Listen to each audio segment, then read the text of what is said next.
All right, guys, welcome, everybody. We are watching Monday Night Raw. That's right, and I think it's gonna be a great night. I think we're gonna be having a lot of fun tonight because it is not just any Raw; it is the post Royal Rumble Raw, and usually, the Fallout shows are even better than the pay per views. So let's see how it goes down tonight. I am excited about this edition of Raw. I think it's going to be something great.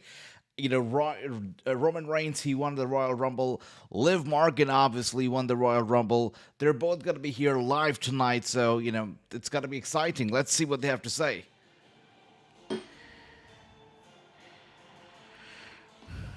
All right, with that being said, the show is just kicking off right now. It should be a good show. But let's see. Then, now, forever, with that being said, Raw is on.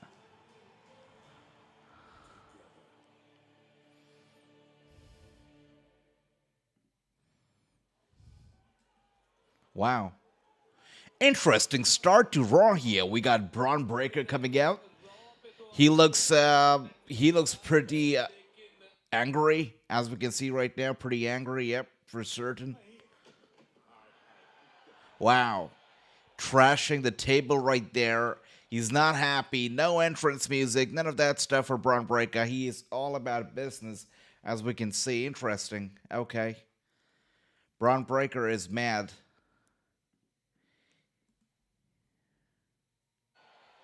He's most certainly mad right now.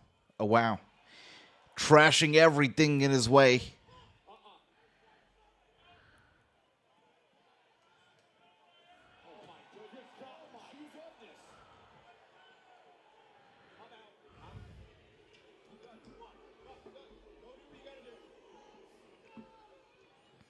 Crazy. So Braun Breaker is mad. Is very, very mad, as we can see.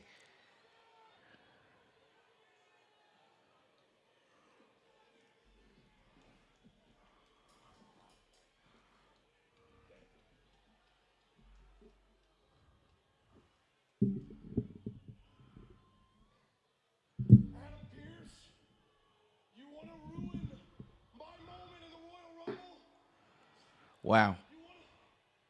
He's got some kind of a message for Adam Pearce. Now we got the Wizard. We got Logan Paul coming out over here, along with, of course, Bronson Reed, Austin Theory. They're trying to calm him down. That's what's happening right now. Look at that.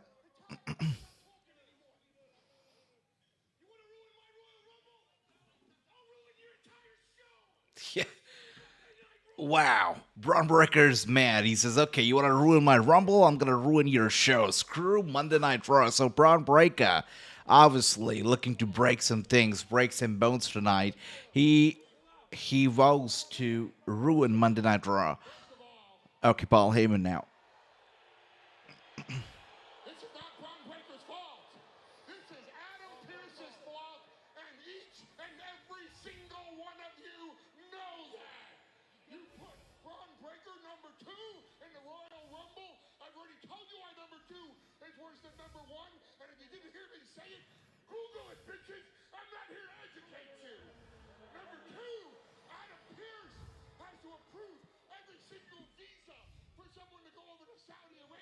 It's true. He's right. You know what? Paul Heyman is talking sense right now. You gotta approve visas to go to Saudi Arabia. That's probably what Adam Pearce did. So it's true. You cannot deny that.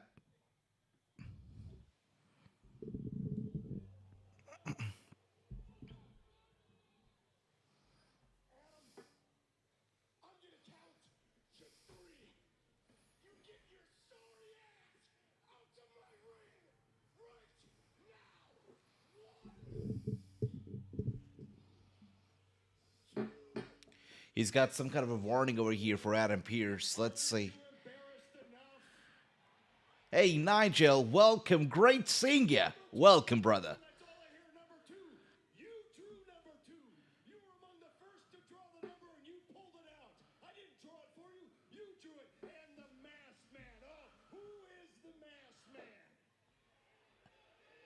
Is it Logan Paul? Is it Logan Paul, the masked man?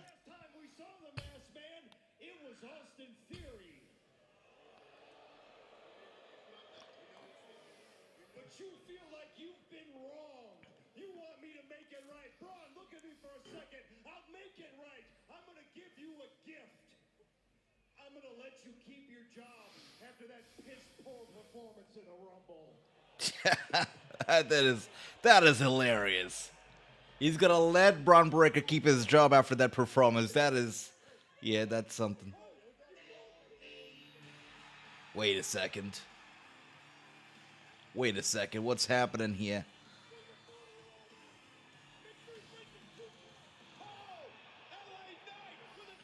LA Knight from behind attacking them, attacking the Vision.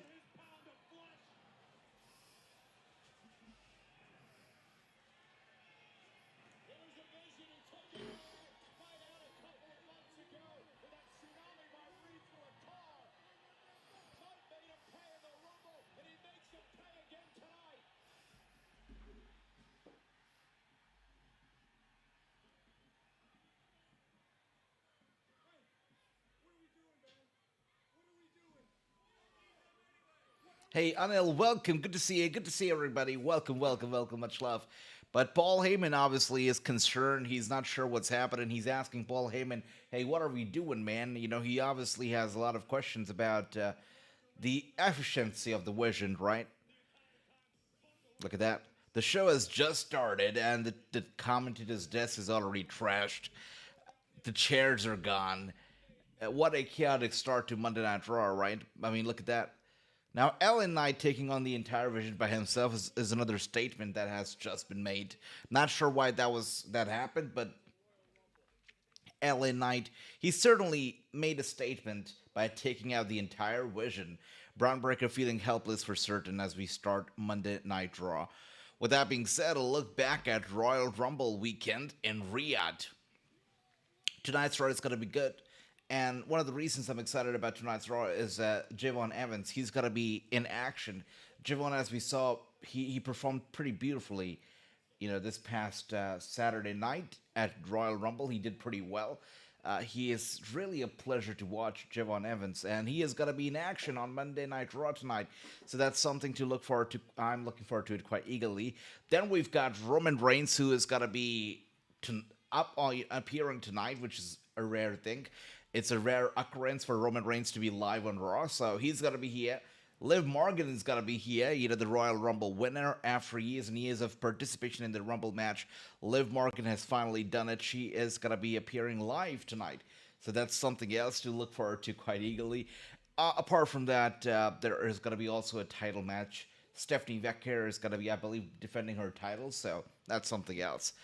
Overall, on paper, it sounds like a beautiful Monday Night Raw, but we'll find out. We'll find out. Off to a rocky start for certain. By the way, we got Jonathan here. Jonathan, great seeing you, my brother. Welcome. Hope you're doing well.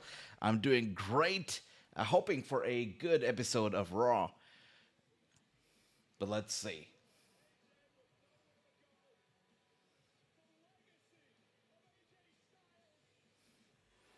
You know, I'm excited. Every single time when you're on the road to Mania, the excitement it just comes naturally. There's a lot to talk about. There's a lot to get excited about.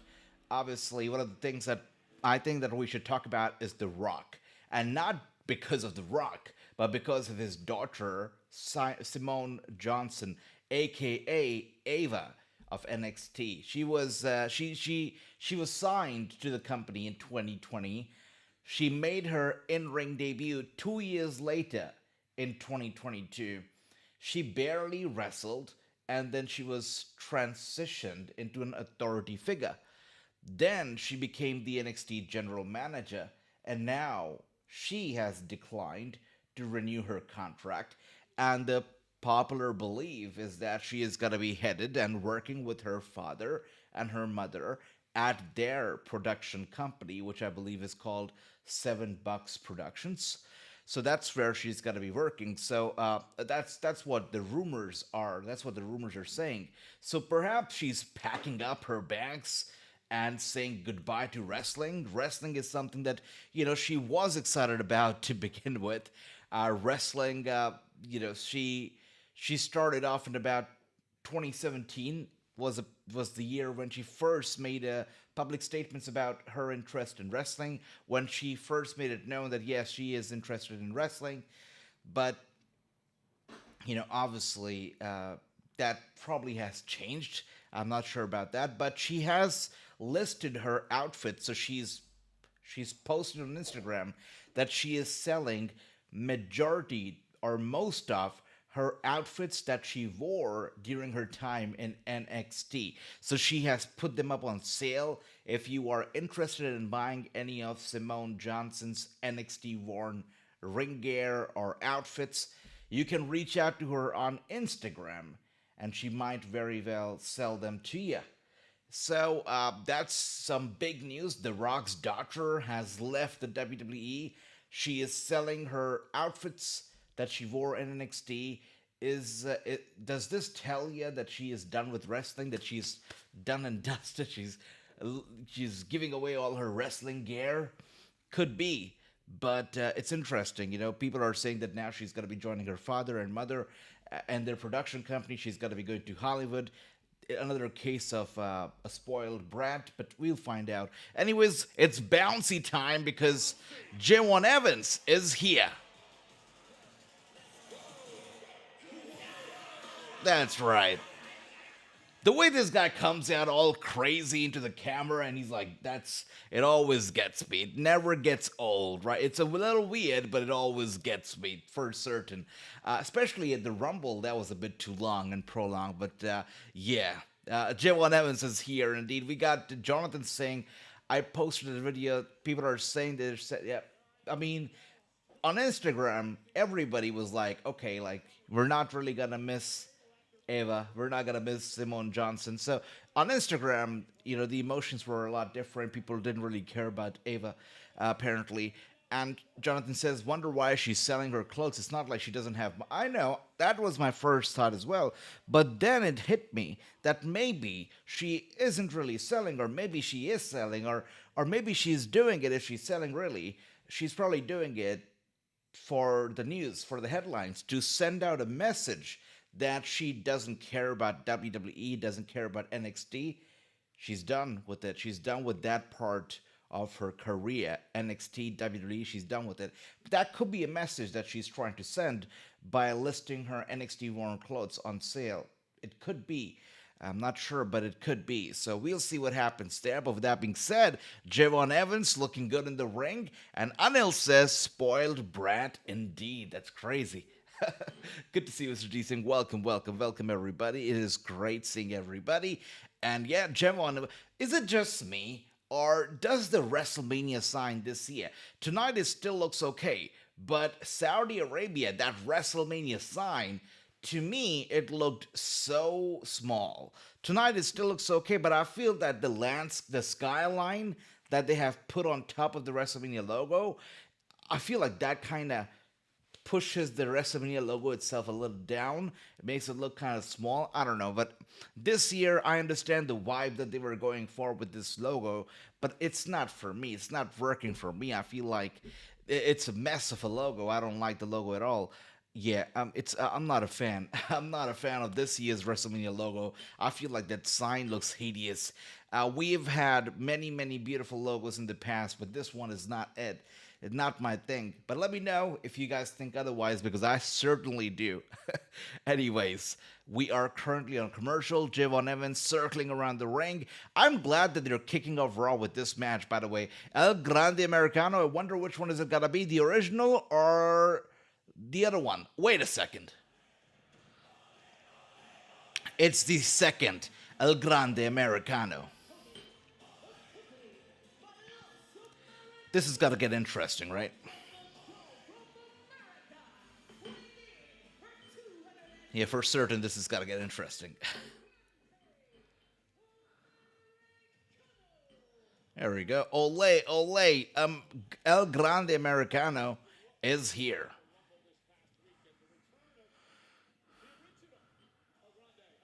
It's very bold of you to make that assumption in public, Michael Cole. They said it on the Titantron screens. It said the original El Grande Americana.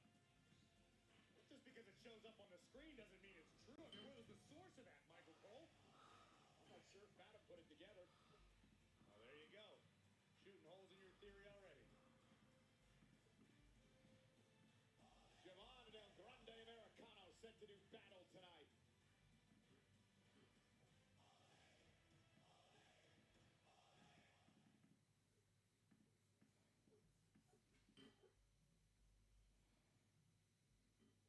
And we mentioned a breakout performance for the young Javon Evans in the Royal Rumble this past week. All right, let's see. We got Jeff, we got Bojets here. Bojets, welcome. And he says they built that stadium for this event and barely hit 20. It's true. Uh, on social media, you probably would have seen that that everybody was talking about how empty the whole thing looked, and they were like, no, no, no, it was not that it was empty. It was that we had lights placed in the audience, and that's why it felt like it was empty. It was an optical illusion, the term that they were using. But honestly, I feel like it was more than optical illusion. Yeah, the show wasn't packed. It's true. The show was not packed. There's no denying that. And anybody who denies that is just, I have nothing to say, but they're biased. But yeah, it was not a sold out show. That's for certain. And you know what? If you think Rumble was not sold out, I gotta tell you, the other event, SmackDown, it was even worse. Like somebody who was in attendance posted a reel about it, and they were like, SmackDown definitely wasn't sold out. Rumble was pretty better, but SmackDown wasn't really sold out. It was way less audience. It's for SmackDown. I'm assuming that it's because, of course, for the people paying in dollars, it probably wasn't much, right? And because dollar value is a lot higher, so for the people who probably traveled from the U.S. or even the U.K. and went to Saudi Arabia, the tickets wouldn't have felt like much. But perhaps for the people who live in Saudi Arabia, the tickets probably cost a fortune. The tickets probably were a lot expensive, and that's why they were not there. It could be. It could be. I'm just assuming, but yeah, I feel like tickets could be the reason. I'm surprised they didn't have Raw in Saudi Arabia. Yeah, I mean, they're they were there for 1 day, 2 day, and then they were out of there. That's what they did. But here we are now. We got El Grande Americano taking out J1 Evans. I don't like that because I low key am a big fan of J1 Evans. I want him to win, but oh wait a second, look at that. Things are getting bouncy here right now. In the world today. I don't think anybody's argued that point. Well, it just makes a lot more sense that you got people trying to imitate him. Oh wow. Elbow strike right there to El Grande Americano. El Grande Americano right now. Oh, he goes down. J1 Evans running over. And bouncy. There you go. Beautiful dive to the outside, taking out El Grande Americano, and he goes down. The young OG takes to the sky. We got Anil saying, I'm tired of this gimmick now. Wait a second. J1 should go after the IC title. Yeah, I agree with that. Who even is the IC champion, by the way, right now? Because I. Wait a second. Red Ryo, blue Bravo. Got it. And now Javon Who is that? trying to drag Ryo into the ring, and El Grande Americano makes him pay.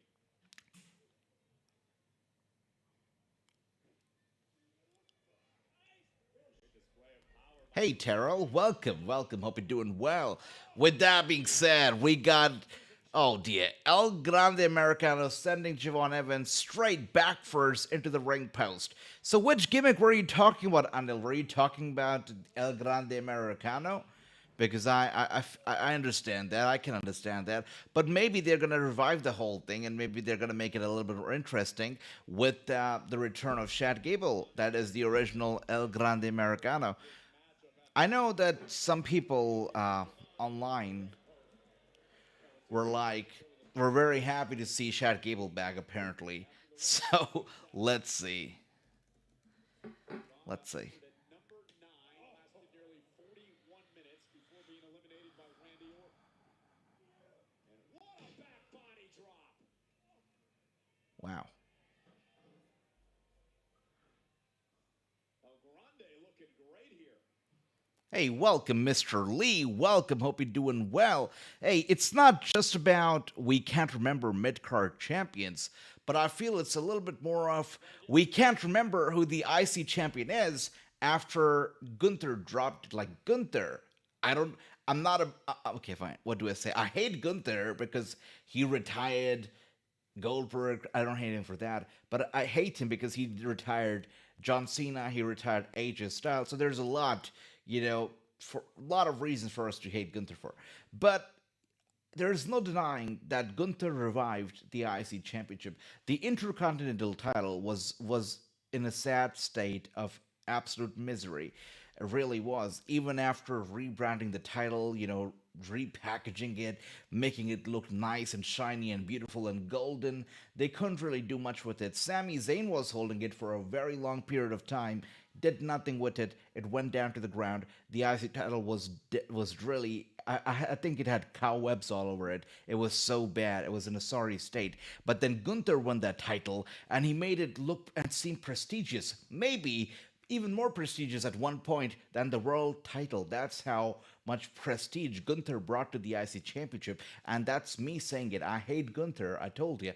But I can't deny that. And I feel that ever since Gunther dropped that title, it's been back to square one. It's been back to that very same state. I think so. I think so. But let me know if you guys think otherwise. Let me know if you guys feel that the current IC champion is doing a good job, because I do not feel that Dominic Mysterio is. I feel like Dominic, what do I say? He's cool with Liv. I like the couple. I like the pair. By the way, Liv Morgan, she made a very crazy statement recently where Liv said that she feels that they're better as a couple than even Miss Elizabeth and Macho Man. That's what Liv Morgan said. It's a crazy statement, and I feel that for anybody who's been watching WWE or any form of wrestling since the 80s, they'd be dumbfounded at the statement, because that's a big comparison. How do you make that comparison? But she says we're not just as good, we're probably even better. So that's a crazy one. Yeah, it's the dirty dumb. I know, Lee, but that's I feel like it's been so. What do I say? That title. I feel like right now Dominic is bigger than the title. The Dominic hasn't elevated the title with himself.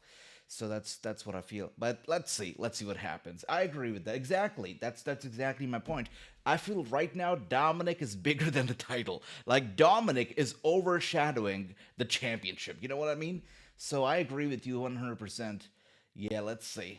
My brother Jonathan, much love to you.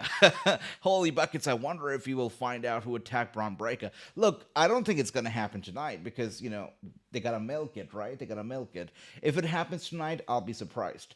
But I don't think it will. They've got to milk it, right? So let's see. Also, we got Roman Reigns coming out tonight. We got Liv Morgan here tonight. So they've got a full agenda. I don't think they got time for a masked man. So let's see. But anyways, El Grande Americano. You know what? I'm a little bit surprised. I was expecting more bounciness in this match, but El Grande Americano is actually dominating Joan Evans, which is surprising because, wow, okay. But anyways, it's great to see everybody. Welcome, welcome, welcome. I hope you all are doing well. This should be a good episode of Raw, Should be a good episode. We haven't seen much yet, but I think we're in for a good one tonight. Slap through the chest. Javon Evans with a slap back. There you go. I forgot that somebody attacked Jacob Fatu. Oh dear. You know what? It's so funny to me because so apparently, if you guys are not aware of it yet, I read a report that Drew McIntyre. Yeah. Wait a second. No, Drew McIntyre. Yep. Versus Cody Rhodes is in the book for WrestleMania. But a way for them to make it more interesting is by adding Jacob Fatu into the mix. So what they're planning apparently is that it's gonna be Drew McIntyre versus CM Punk versus Cody Rhodes versus Jacob Fatu in a triple threat match for the world title, which I find amusing because look, in the Vince McMahon era, this would have never happened because Vince McMahon, as we know, not a big fan of triple threats.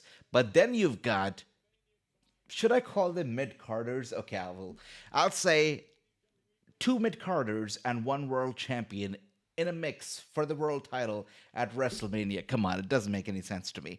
Yeah, by mid-carders, I meant Cody Rhodes and Jacob Fatu. I'm sorry. Look, Cody is okay, right? I've never been a big fan of Cody, even not during the whole Cody crybaby stuff. I wasn't a fan, never was, probably never will be. But, you know, the whole idea of Cody versus Jacob versus Drew, I mean, unless they do the marketing right, it's got to be an average WrestleMania main event. That's what I feel. I think it's all the makings of a very average WrestleMania match. Thank you, Mr. Lee. Welcome. Much love to you. We got Jonathan says, I also heard that, but I don't understand.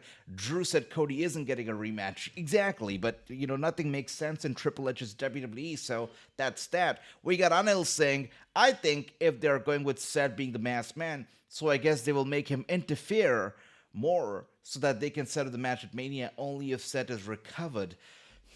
Well, you know, the masked man, he went for a curb stomp, so that's a big one. But that curb stomp was terrible. I don't know if you guys saw it. It looked terrible. So that masked man literally was not Seth Rollins, unless later on they want to replace the guy with Seth Rollins. It could happen, but that curb stomp was terrible. So that was definitely not Rollins under the mask. But who knows? Maybe it was a plan for now and then Rollins later. Could happen, but you never know. You know, I'm really bummed because it doesn't seem like Kevin Owens is going to be back in time for WrestleMania, so that sucks. But, you know, El Grande Americano is still dominating this match, by the way. And Javon Evans getting back up to his feet as El Grande Americano had him in a headlock. Evans over here showing off his strength. Americano on the second rope. Evans with a nice kick straight to the head. Americano dazed, falling down to the ground over here. And Evans is rolling. Okay, I think he's going for a high risk maneuver. Yeah, Evans has got to go for the big one. Heading up to the top rope. That is a lot of distance to cover. Wow! Nice. He got him. Barely got him, but isn't enough. Hook of the leg. Off that swanton and a kick out. Coast to coast with style. That was incredible. That was a very weak coast. I mean, it was a good coast to coast, but he barely touched him, so not so good, I guess. A little bit miscalculated. We got Lee saying, I want Cody versus Orton. Look, I would love that. I would have loved it 6 months ago, 1 year ago. I would still love it today at WrestleMania as well. I'd love it. I'd love it any time of the day, only if Orton was a heel. But if Orton is not a heel, that doesn't make sense. Wait a second. We got the original El Grande Americano. Wow. Because of the height difference, can we just call the original El Grande Americano El Grande and the second one El Venti? You know, Starbucks lovers would get that. Yeah. But anyways, Javon Evans over here with the distraction, going for the cover and the victory. Yeah. There we go. Chad Gable looks a little bit weird with that beard, I must say. But anyways, beard is always a good idea. I expected Javon Evans to look a little bit stronger in this match, but anyways, he got the victory. That's nice. Anyways, let's see what else do we have here. Yeah, but just like I was saying, Lee, Orton should turn heel. Orton must be heel. A face Orton doesn't work for me, never did. I feel like he needs to turn heel. He really does. We got Jonathan says, but we got Jonathan saying, let's see what happens at Elimination Chamber first. Yep, that's a big one. That definitely is a big one. That's the most important one. Chamber is on the way. And as we know, Chamber can change a lot, right? I think we all remember what happened with Cena and The Rock and Travis Scott at Chamber. We all remember that. So who knows? We'll see.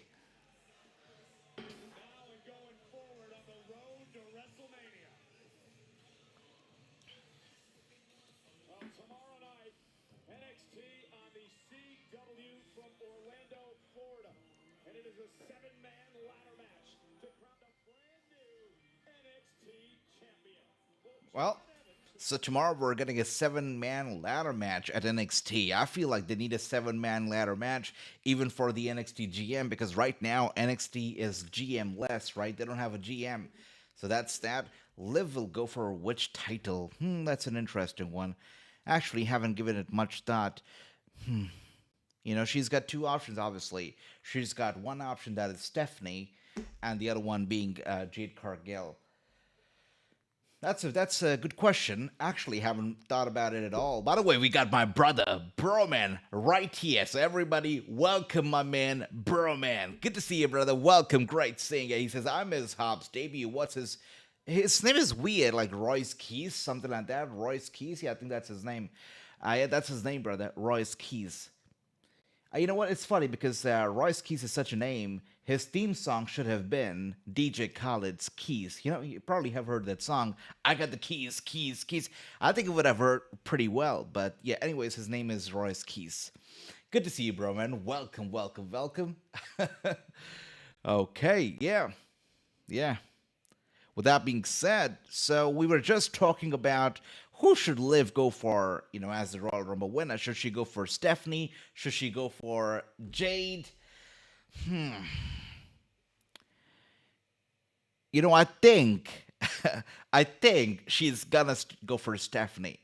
I do feel so. Number one, because Stephanie is a part of Raw. Liv Morgan is a part of Raw. So you put two and two together. I think it makes sense for Liv to go to for Stephanie. Number two, Stephanie versus Liv is money. And I think TKO likes money. So, yeah, Stephanie versus Liv, it ticks all the boxes in all departments. I think Stephanie versus Liv is a lock. It should happen. It will happen. I think so. I think so. That's right. That's my brother also says right here. It's got to be Stephanie. I agree with that. I think it should happen. But who is Jade Cargill going to face at Mania, though? That's a good question, right? That's a question that we have to wonder. Who is Jade Cargill going to be facing at Mania? I've got to find out. Anyways, here we are now with Jay and Jimmy Uso in the back.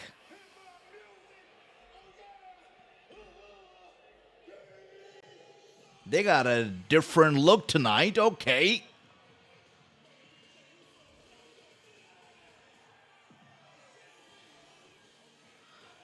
Gangsters. They look like a couple of gangsters tonight. I like that. By the way, love the t-shirts. Love the t-shirts. That's great. Hell yeah.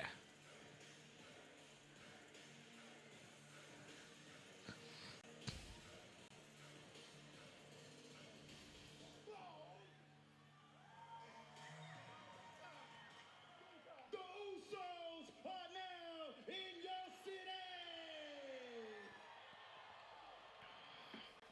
Man, we was trying to get real silly up in Philly, but we gotta wait till next week on Monday Night Raw because next week we put these tag team championships on the line. It's the Usos versus Alpha Academy, and this is the warning shot. Boom! Hey, but look though, I need everybody in here. Throw your ones to the sky for your 2026 Royal Rumble winner. Really? Really? Jey Uso saying that right now? I thought Jey Uso was trying to eliminate Roman Reigns. Go get that championship. A little hypocrisy on display right now, isn't it? Okay. Jey Uso now kissing Roman Reigns. You know what? Interesting. Interesting. Is that all they were here for tonight? That's it? Okay, now they're not even gonna make it to the ring? Interesting. I like that. Okay. They came out, they cut a few seconds of worth of promo, and now they're on their way back. That's good life, That's good life. That's a good payday. Nice. Nice. Wait a second. They're on the way back now. They gotta eat a little bit more? Yeah, they gotta eat a little bit more. That's right. What's happening? There we go. They're going to eat a little bit more. Oh, you're in a commercial right now. That's funny. You're in a commercial? Okay, I'm not. It's funny because they were headed to the back, and then I believe the cameraman told them, hey, go back. Eat a little bit more, and that's what they're doing right now.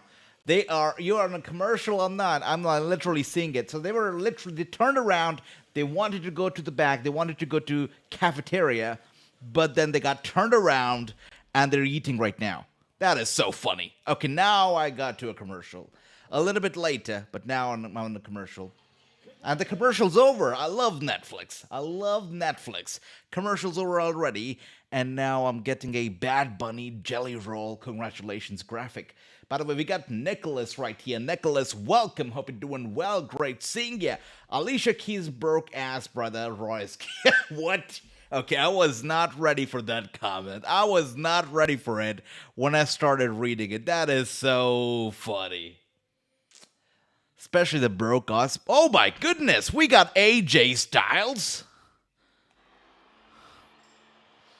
Hell. Oh, come on. I thought that. Boo this man. Boo him. What an ass. Oh, I hate this guy.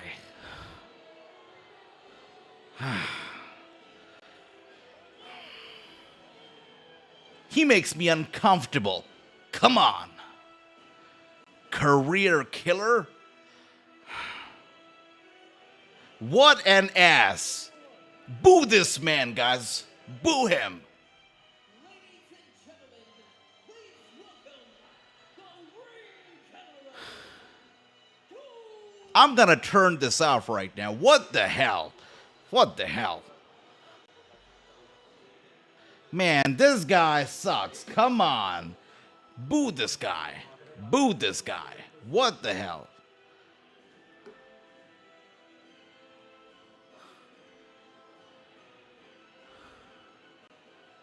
Annoys the hell out of me, I tell you that.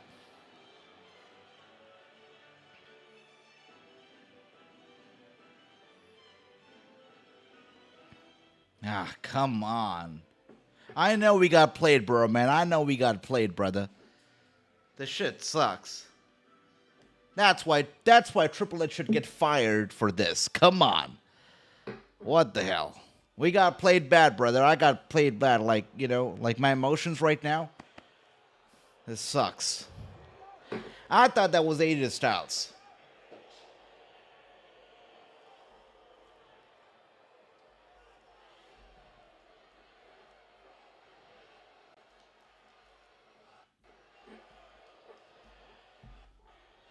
And people are here with the FU Gunther chants, very well deserved. If anybody deserves the FU chants, it's Gunther. And I don't curse, but if I did curse, that's the guy who would deserve it. You know what the hell? This guy freaking sucks. This guy freaking sucks. There's nothing cool about this guy. There's nothing cool about him.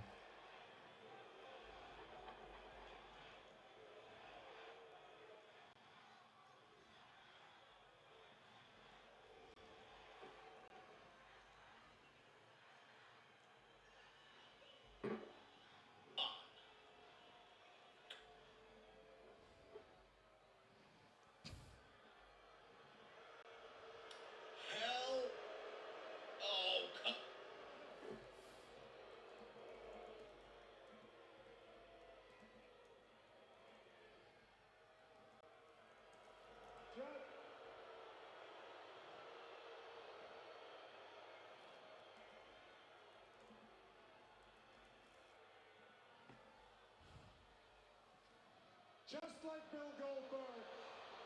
Boo this man. That's right. Boo him.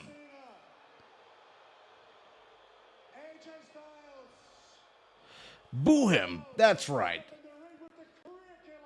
This guy deserves every single one of them. Legacy. What the hell? What the hell? Und für alle zu Hause, die das nicht verstanden haben. Ich hab gesagt, wenn man mit dem Ring I don't know what the hell is he talking about now. Nobody speaks that language.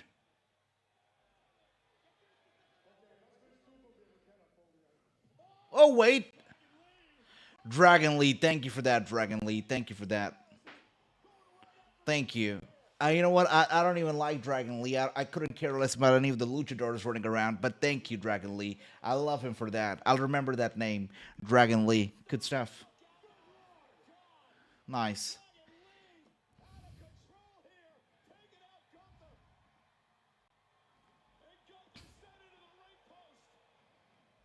I'm so happy he's doing it right now. He deserves it. Gunther deserves it.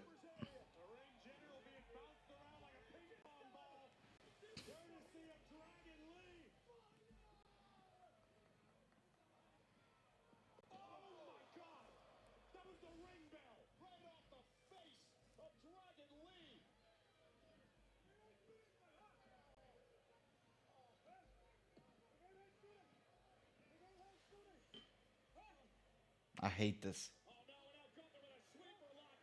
Lee, I don't think it's happening now. I don't think AJ Styles will come out tonight. Wait a second. Tables have turned around. Gunther now with a headlock on Dragon Lee. I knew these luchadors were of no good. They're of no good, really. Come on. He came out to attack Gunther and just... wow. What a lightweight. I'll be okay. I'll actually cheer him on, Anil. I'll cheer him on if he retires Dragon Lee. And you know what? While he's at it, maybe he should retire all those other luchadors as well. Mr. Iguana, very important. Retire him. Who else? Good. Dragon Lee freaking deserves it. What the hell?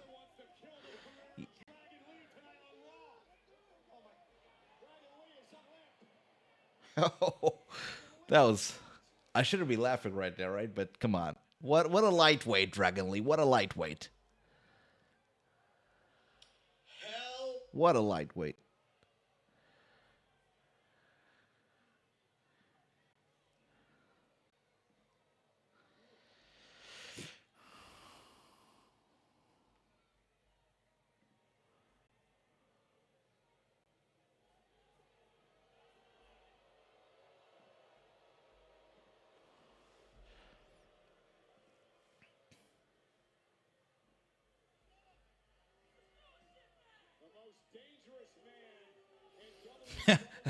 Definitely not a luchador, Nigel. Definitely not a luchador, right? I think we have that answer for certain. Definitely not a luchador. Man, Dragon Lee embarrassed everybody, including himself today. Why did he even come out?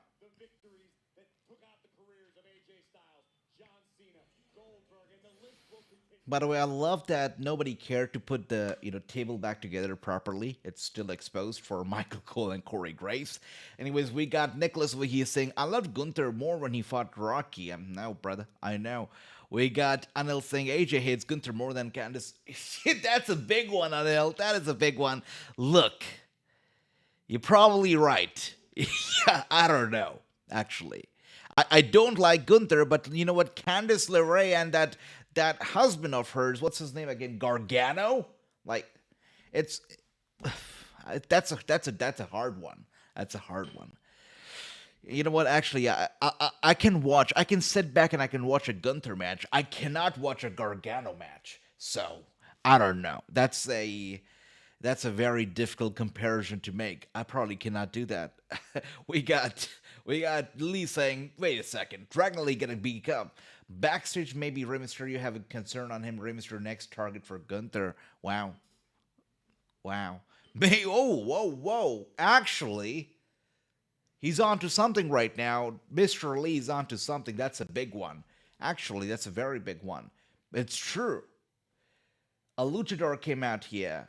A luchador got attacked. A luchador was taken out. That's gonna piss the daddy of all the luchadors, Rey Mysterio.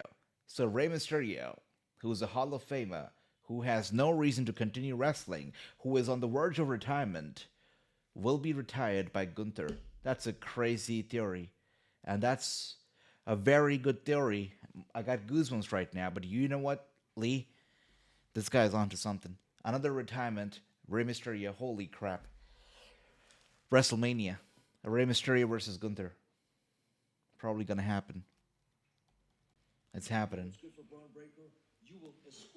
He's right. Mr. Lee's right. It's happening. Rey Mysterio versus Gunther. It is happening. Ah, gosh. A clue as to who you're speaking to and in what city.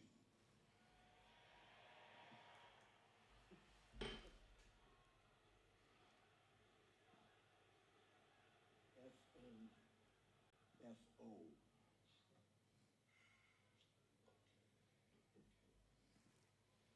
Wait a second. He said FMFO. Anybody knows what that means?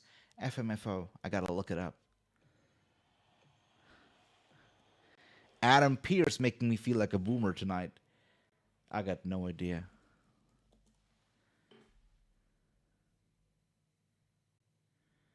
Even Google's got no idea. FMFO. Anybody knows? Let me know. By the way, Maxine Dupree over here looking good. Oh, FAFO. Oh, thank you for that. I misheard that as FM. Thank you for that, though, bro, man. Really appreciate it. I do know FAFO. Like that's a good one. Tell us, how are you processing this whole situation? Honestly, Byron, I am still in shock. Natty was my closest friend here. She took me under her wing, brought me to the dungeon, and then she humiliated me in front of the entire world. Wow. And listen, the old Maxine would have gone home and I would have tried to figure out where I went wrong. But just like there's a new Natty, there's a new Maxine Dupree. And let's not forget, this Maxine beat the greatest female wrestler of all time to become the Intercontinental Champion.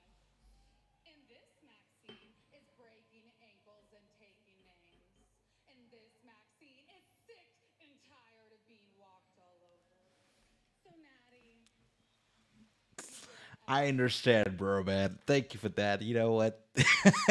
Yeah, that's funny. Yeah, that literally, I mean, that comment just translates to AJ, you're just not cool. AJ, you're just not hip. That is so funny. But that's true. It's true. I used to be cool, but now I'm just old. You're right about that. Thank you, bro, man. Really appreciate that. that nobody can decimate this Maxine Dupree. Fired up, Maxine Dupree. Let's send you back to Monday Night Raw. All right. Well, Maxine is angry, as we could see. What's happening here? Natty, next week on Raw from Cleveland. Okay, who's that? Who cares about them, right? War Raiders came out. Big deal, everybody. Oh, War Raiders. Okay. Who cares about War Raiders, right? Ah, nice.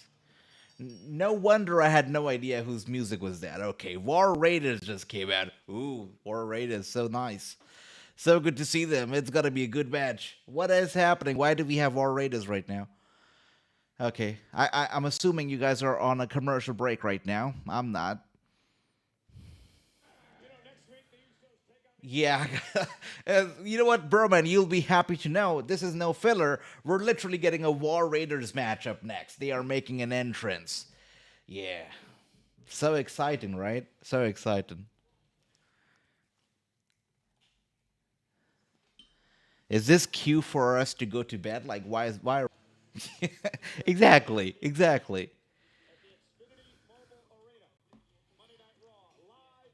Thanks for the confirmation, bro, man, that even hip people don't like War Raiders. I thought it was maybe just a boomer thing, but thank you. Thank you. Oh, wait, guys, we got Braun Breaker, by the way, in the back, and he's trashing everything, or at least he's trying to. What is happening here? Is he going to the pantry? He has all the ammo in the world. I do not care.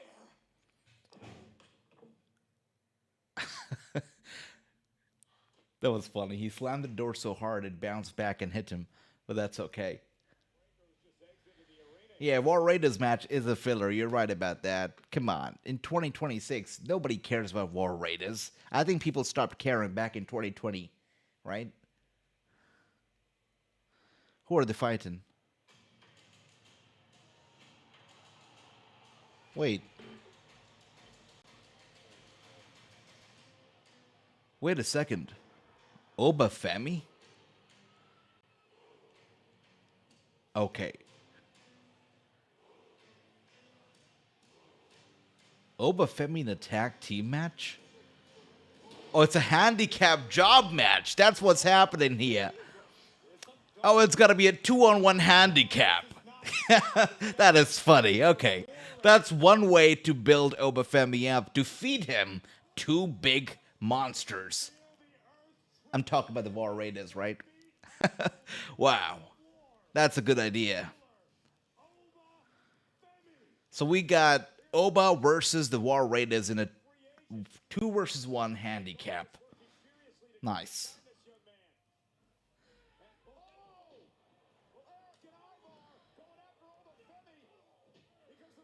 This match is not going to last a minute.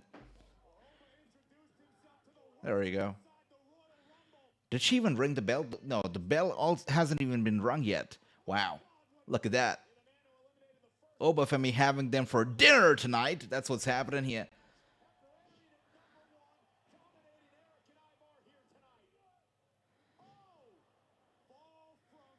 Yeah, the match is over before it even started. But that's one way to build up Obafemi. I like that. I like that. Wow. That's it. That's it. No match. We didn't really get a match. It got over before it started, right? Obafemi. What a way to build him up. That's cool. I like that. Also, it makes War Raiders look like complete poo-poo, right? That's it.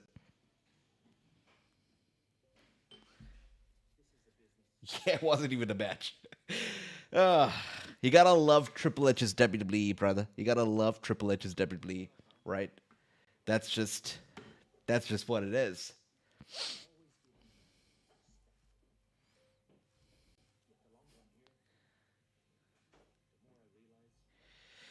Yeah, I would love another Finn Balor run. I'm not sure what's taking them so long. I like Finn Balor a lot.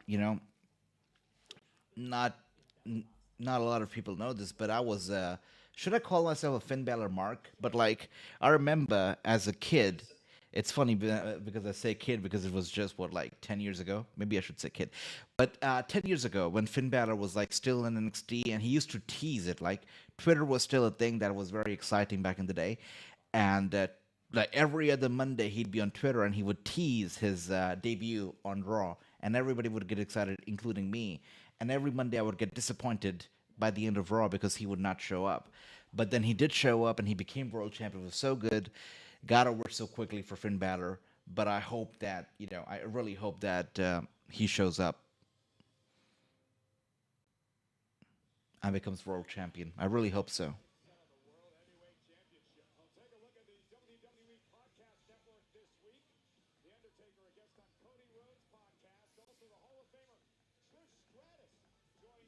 Stephanie Vaquer, all a part of the WWE Podcast Network.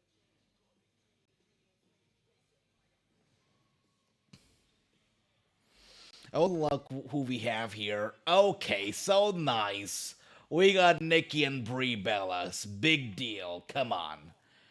That's right. Nikki and Brie Bella coming out next.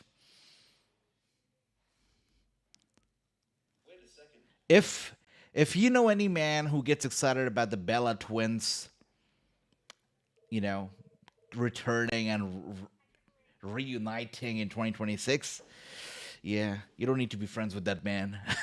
Come on.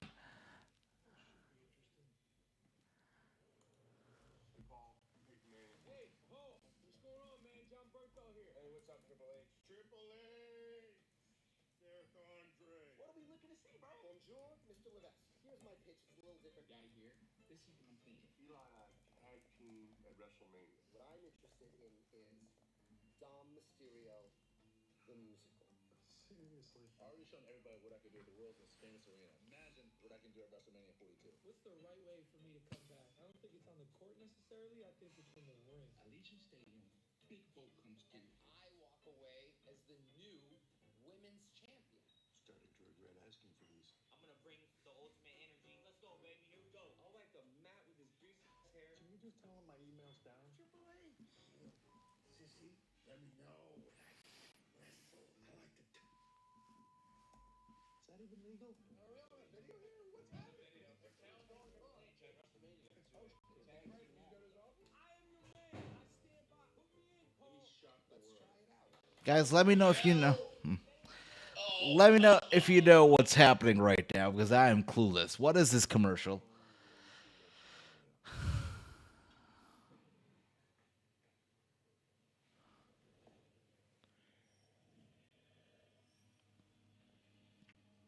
Commercial for ticket sale?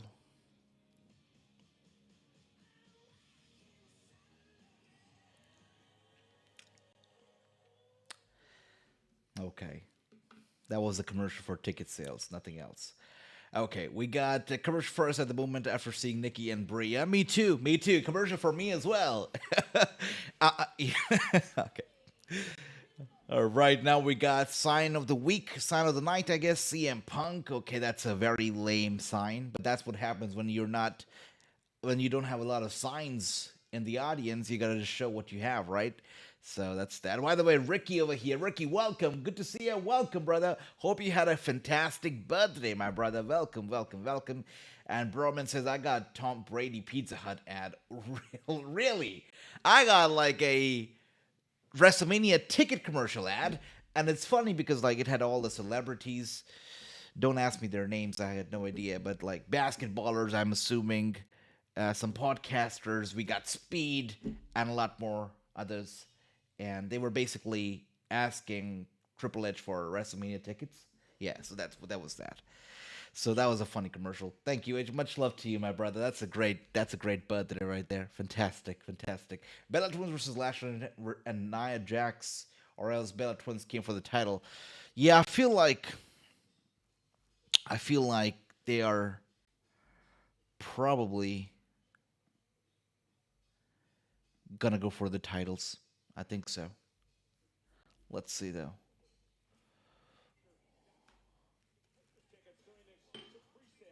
Wait a second. WWE Boba Fett. Thursday, February 19th at 10 a.m. Eastern, 7 a.m. on the West Coast. That is funny. Okay. That's one way to build Boba Fett being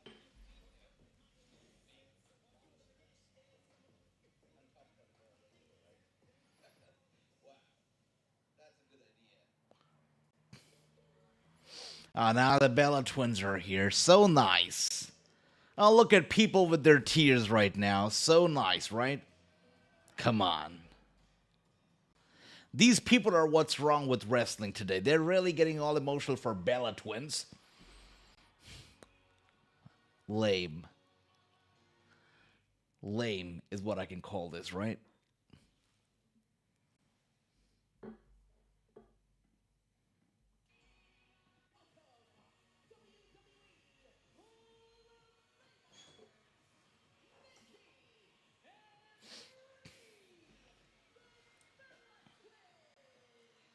Corey Bree Bella shocking everyone this past Saturday.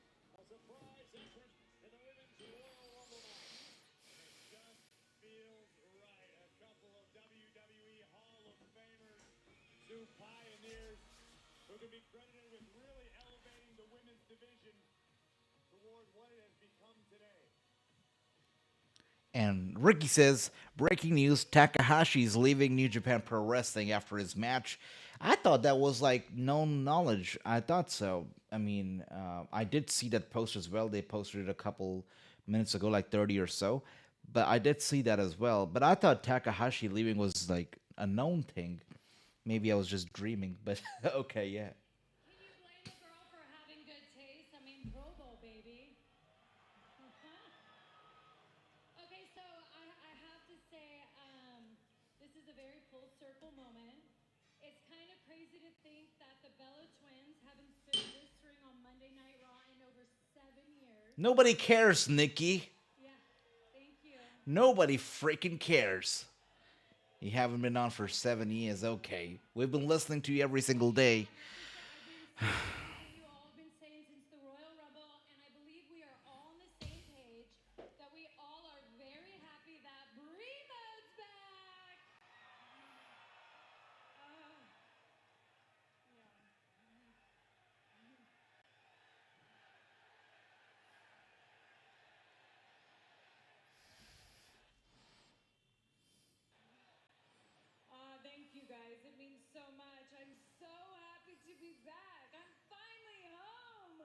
Am I the only one who's super cringing right now? Because I'm cringing hard. All wondering why come back now.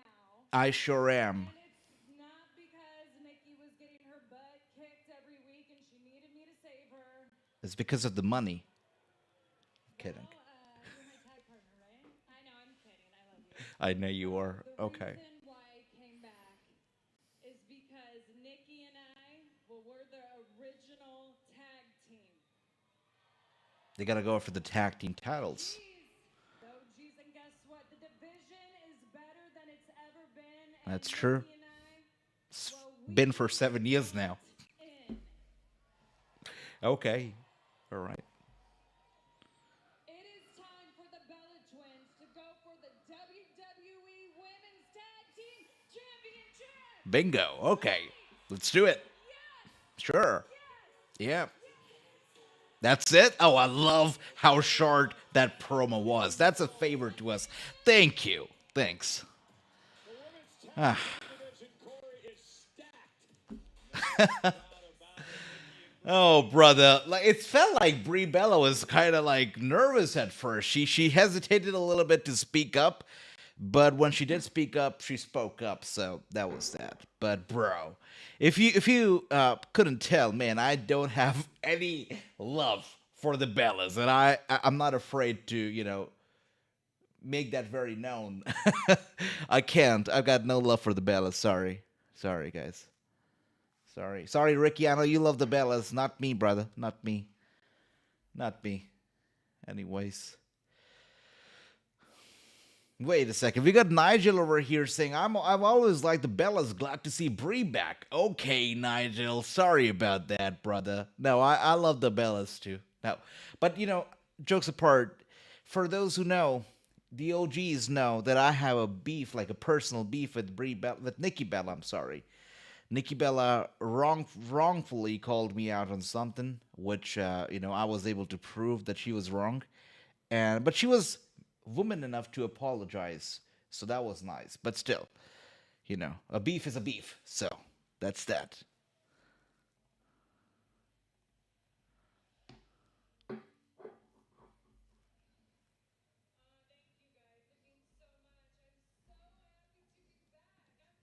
What is happening here? Am I the only one who's super cringing right now? Because I'm cringing hard. Match next week against you, so. Oh, yeah? To be here? Hey, Maxine. Hey, I've been seeing what now.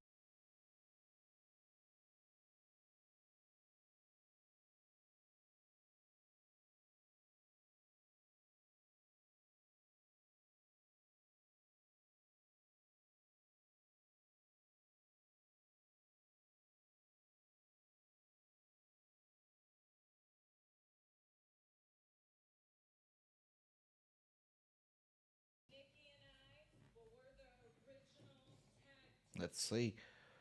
What do they have cooking over here? Oh, yeah!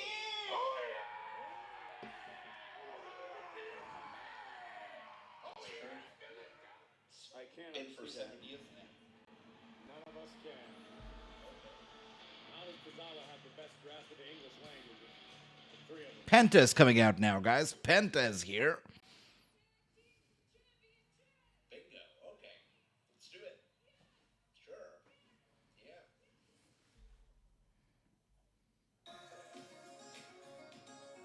Sorry about that. Penta is here, guys. Full force ahead.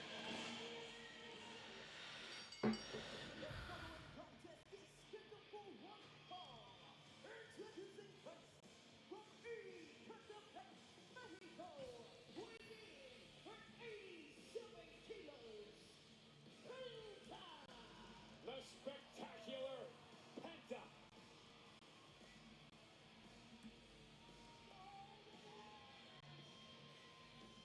Beloved by the WWE fans around the world.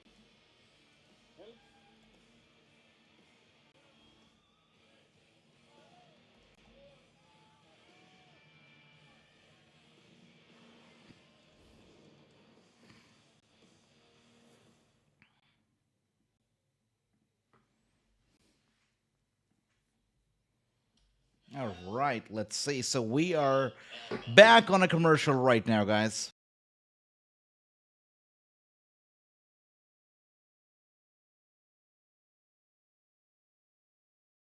Or maybe we are back from the commercial. Okay, no, we are on a commercial right now. Okay, so I'm getting filler again, right, bro? Man, I'm probably getting filler. So I'm getting Penta awkwardly standing in the ring. Yeah, some more pyro ringside. Yeah, probably just fillers for me. I love it. I love it. This is better than getting commercials, though, right? So that's nice. That's nice. The fight for Big Bronson Reed and the rest of the division if need be. How do you say zero brains? I haven't gotten that far yet. My battle update, my app needs updated.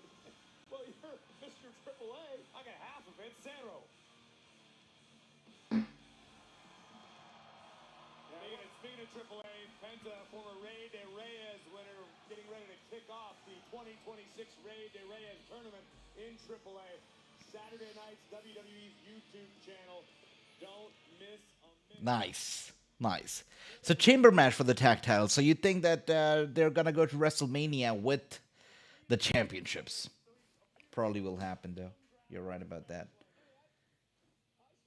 Pet is so funny because like I wish I could show it to you because but they'll take it down so I can't.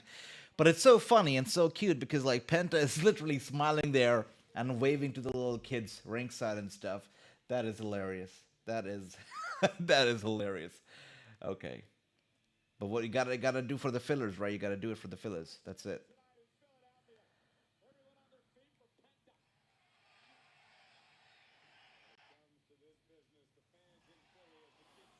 No ball.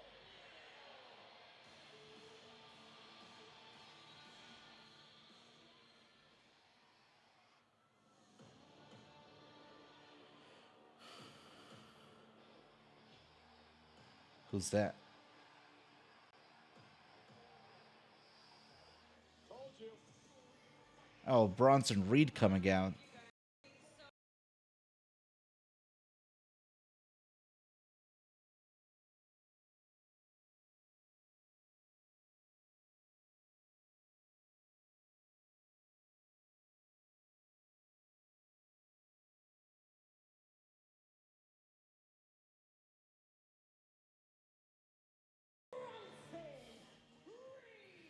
You know the one thing that I love about Logan Paul? Okay, apart from the fact that he's a great wrestler, I love that he's a full-time wrestler. Like he didn't, as we know, didn't really have to do it, but he did it. He signed up for it. People kept calling him an outsider. I think it got on nerves a little bit. He wanted to be an insider, and he's a full-time wrestler. Like he shows up for Monday Night Raws. He wrestles on SmackDown if sometimes.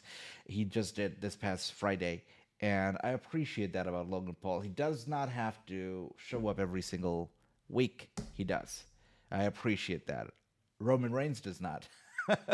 Brock Lesnar does not. I can name a lot of other wrestlers too, but this guy does. So I appreciate that about Logan Paul. He'll interview the president. He'll do things with his Prime bottles. He'll do things with his, of course, brand, the podcast, all the other stuff that he does. But he'll show up every single week. I think that's a big deal. So I appreciate Logan Paul for that. Bro, man can't believe his ears right now. I know that. No, but it's true. It's true.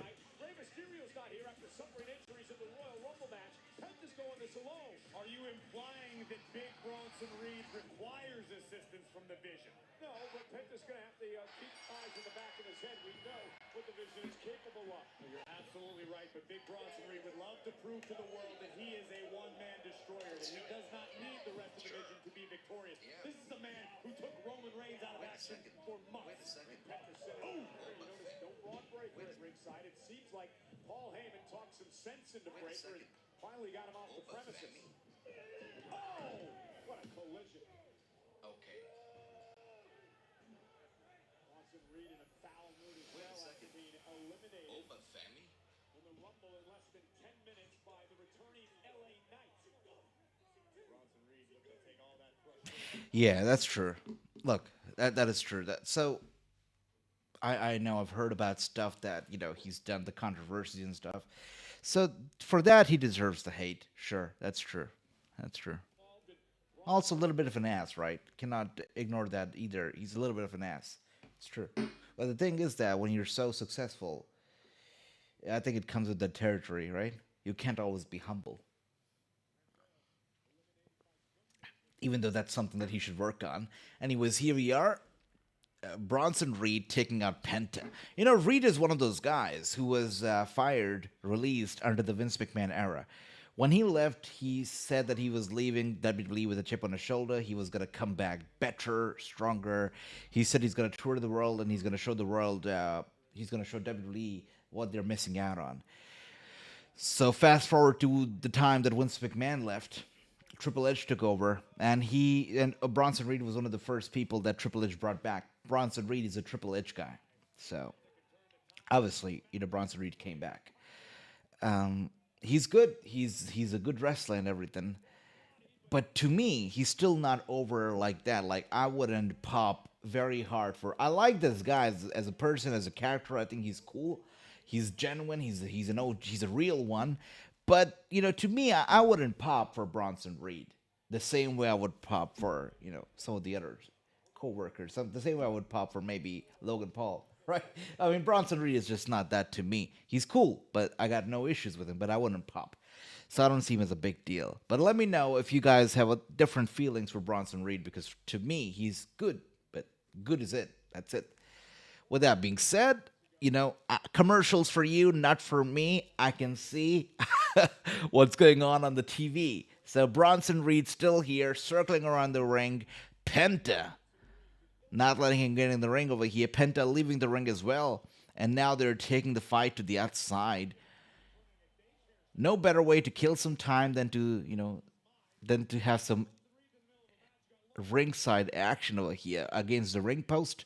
And Penta with a few chops to the chest of Bronson Reed. Bronson Reed taking it back. Penta having some fun, wasting some time.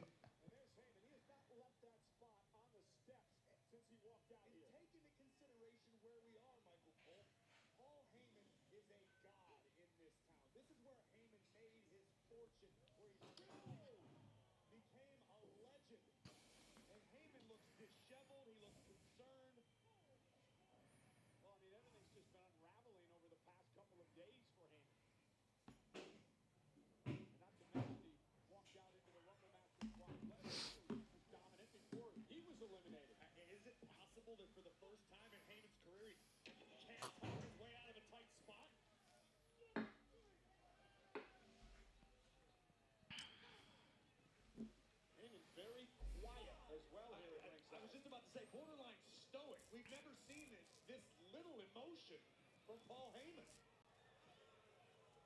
Look at Bronson Reed now teeing off on Penta. This has been an incredibly one-sided affair.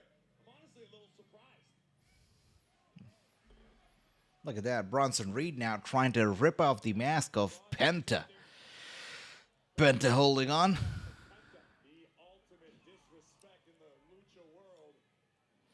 I find it funny that it's disrespectful to rip off a luchador's mask. I understand it would be. But they don't say that when a luchador tries to do it to another luchador. Like, we all saw it, this Royal Rumble. El Grande Americano was trying to rip off the mask of original El Grande Americano, and nobody said a word. But when somebody else does it, it's disrespectful. Come on, it should be disrespectful both the ways, right? Both the ways. Anyways, Penta over here trying to get back up to his feet. Bronson Reed holding him tight, holding him strong. And Paul Heyman doesn't look... Paul Heyman... It's so funny because you can look at Paul Heyman and you can tell that he's bored, right? He's not having a very good time. Anyways, going for the cover over here. Bronson Reed, Penta kicking out. Still the filler going on. We're about 8 minutes away from the show getting on over here. That's right. And we're back. The show is on. Very lopsided affair thus far with the oscillant Big Bronson Reed dominating Penta in front of a massive crowd in Philly of almost 14,000 tonight. Just a fantastic display of the power possessed by Big Bronson Reed, who's been able to keep the match pace methodical to slow Penta down. Prior to this one, there we go. Oh, that'll stop him in his tracks. That's not the 747 in his tracks.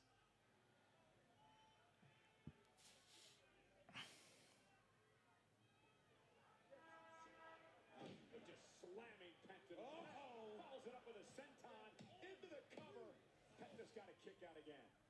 Take a look at the action during the break where the tables truly turned. Penta looking for an overhand strike. Reed out of the way, and then Penta meet ring post. And Logan Paul, Austin Theory looking at it. Oh, I totally forgot. We're also gonna get Roman Reigns tonight, right? Yeah. Look at the pounding down on Penta. Heyman just looks all out of sorts. You're right. Bronson Reed brutalizing Penta. Has to be some form of catharsis for the Oracle. Oh. Penta goes down. 330 pounds. To this point, Penta's practically been rendered offensively impotent.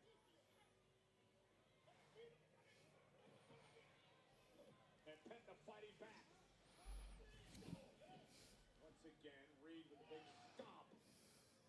And it's almost like, oh my God. It's almost like the Vision is making an example of Penta tonight. Right, Bronson Reed just continuing to punish Penta. Penta still down. And just to reference the point you attempted to make before the opening bell, the Vision have made their way through the break for this matchup. Cover here by Reed. Hook to the leg. I find it kind of interesting that we're getting Bronson Reed versus Penta. I think we should rather get Bronson Reed versus LA Knight after what LA Knight did to the Vision at the start of the show. So him versus Penta makes little sense to me.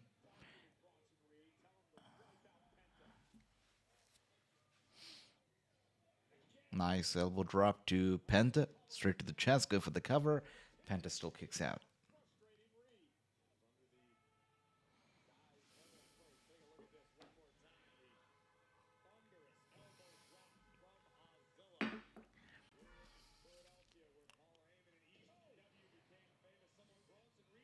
Nice. Penta rolls out the way as Reed was going to go for the big one. Reed down. Penta trying to get back up over here. Trying to gather some strength.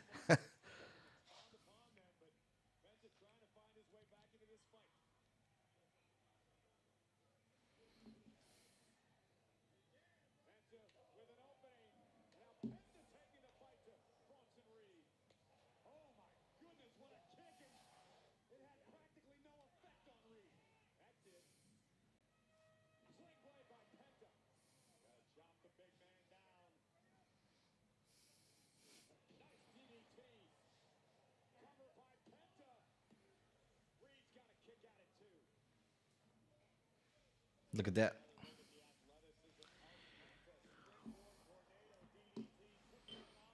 Just hold on 1 second, guys. I'll be right back. 1 second.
All right, we're here.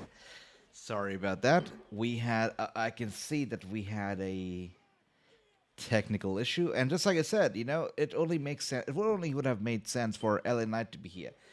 Wasn't sure why he wasn't here to begin with, but he's here now, which is great. But just 1 second, guys. There we go.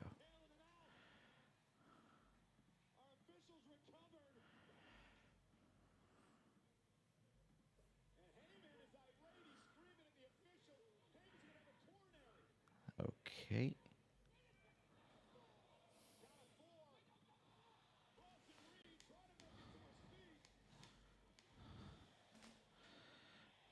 All right. I think 1 second. Just 1 second, guys. Wait a second. We've got the match is over. It seems. 1 second. Hold on. I gotta clean this up. Okay, perfect. Perfect. Sorry about that, guys. Just had to switch up the camera very quickly. Had a technical issue, but we're here now. We're here.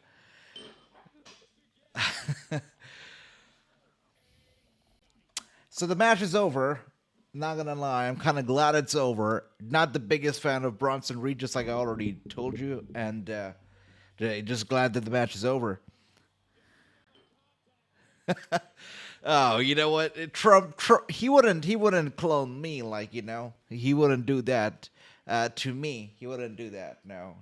He doesn't love immigrants so much, so he wouldn't do that. By the way, it's funny, how many people these days are directly or indirectly talking about everything that's happening in the political kind of sphere, right? I'm pretty sure you guys must have seen that video from Becky Lynch where she expressed her views on snow and other things other than snow, right? That come with snow, if you know what I mean. And you gotta love Becky because like people are like, whoa, and then people are like, we can't really say anything because we're not sure if she really meant snow and you know what, or if she didn't mean that, or if she meant that. So she got everybody in that gotcha moment where the people who are with her are like, we see you, Becky, and the people who are against her are like, you know what? I want to say something, but I'm not sure if I can say something because I'm not sure if what I'm thinking is what she was thinking when she made that video. So that was that. Yeah, that was funny. The whole Becky thing was funny. And The Rock's daughter, Ava, yeah. Ava has been in a little bit of hot water. She had been in hot water already. But, with the whole thing that she did with, like, the Charlie stuff, she made a tweet about Charlie, and then she made a tweet about this. I appreciated Ava for speaking her mind, but I feel like there are other ways to tackle such things. You don't have to lower your own class to put your point forward. And I feel like with the Charlie tweet, yeah, that was a bit disrespectful, right? But wait a second. Let's stop talking about everything else. We've got the Royal Rumble winner, Liv Morgan, making her way out. Hell yeah. That's right. Ricky is back in time, and we know Ricky well timed this. Ricky was waiting for Liv Morgan to show up for him to be back, and that's right, Ricky. She is here. Right. Wait a second. We're now here with Byron Saxton, with the El Grande Americano, the second, and two random luchadors. I got no idea who they are, but they are here.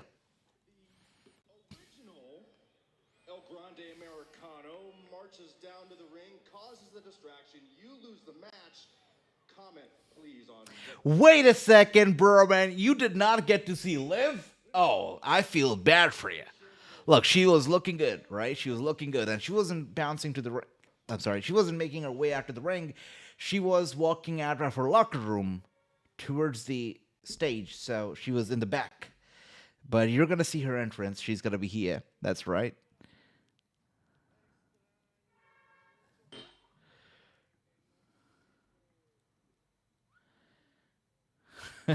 Yeah, I know. We got El Grande Americano right now doing the interview. Yeah, that's what I got. That's what you got is what I got. That's it. You want to cheer to support this imposter, this people would never, ever support this imposter. The Mexican people, they love. She is, Nigel. I agree with that. You know, people go bananas over Tiffany. I don't. I mean, I don't. I think Liv is just far superior in terms of in-ring skills, in terms of charisma, in terms of personality. I think Liv Morgan just has a beautiful personality. Her personality matches. It aligns with her charisma. It aligns with her character. It really does. In the case of Tiffany, she does it pretty well as well. But I feel like Liv is just better off with the way she handles her character. She's great. I mean, when you see the Liv on camera and when you see her off camera, the only difference that I see are the pair of glasses that she wears, those giant ass glasses. But that's it. Like I see no difference in the character. Like she is authentic. So I like that about her. I like that about her. No, I haven't. I don't like watching Stephanie's interviews. No. I mean, I could watch Stephanie's interviews. I just find her cringe a little bit, so I don't like watching her interviews. I read about them sometimes, but I don't watch them. I cringe when I look at. I mean, I like Stephanie. I like Stephanie McMahon. I loved her as a heel, but as an interviewer, I cringe, so I don't watch her interviews. Sorry. Yeah, I know she's hoarding all the talent. You know what? The interview globe, the interview world is not the same now. You remember when I used to do interviews? Now you've got WWE having a zillion podcasts of their own, and now you got Logan Paul, and you got all these big names, and they're doing interviews, and it's just not the same, right? I mean, yeah, when you start doing what the content creators, they're struggling content creators do, when $1 billion company starts doing the same damn thing, it becomes hard. So yeah, that's it. Burman says, I love her too. I mean, she's great. Wait a second. Can WWE just have enough of this comedian and him take? Oh my goodness. Who likes him when he takes off his shirt and does that? Anybody? Anyone? I can't be a fan of this guy. I don't get it. This is not my kind of comedy, I tell you that. Burman, it might be your comedy, not my comedy. Anyways, Liv Morgan coming out now.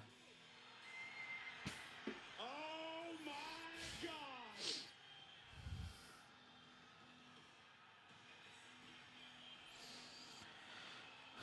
Dominic coming out first.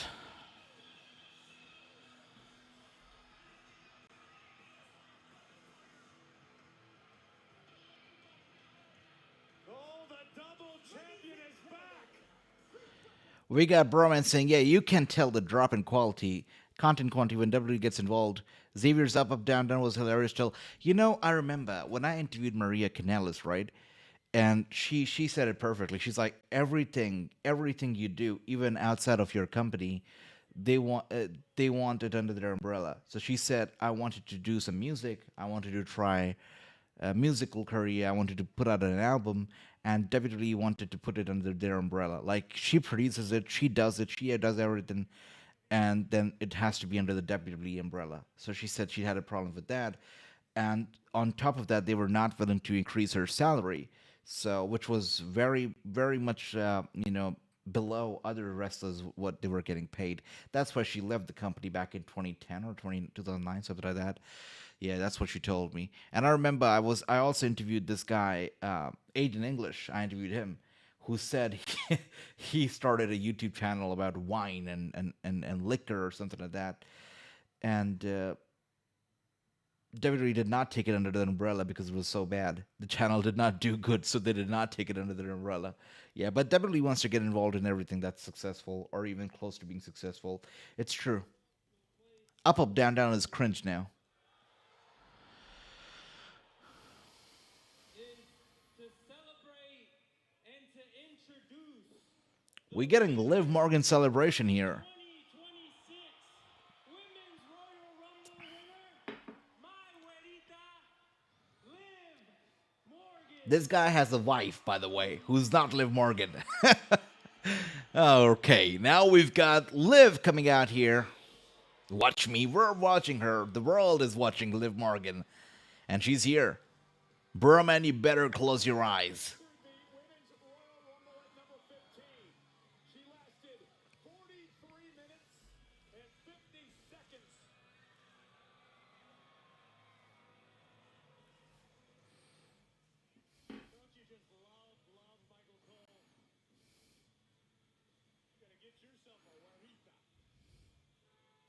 I love there's a sign in the back that says, "Why wasn't Kit Wilson in the Rumble?" I love that sign. Well, I can answer that because Kit Wilson sucks, right? The question should be, why wasn't Finn Balor in the Rumble? But yeah, that's that.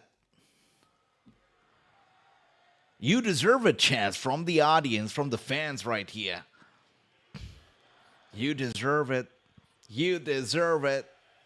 I know, I know. Well, thank you so much, Daddy Dom, for that amazing introduction. We are so lucky to have you back. However, you are now in the presence of the greatest Royal Rumble winner of all time.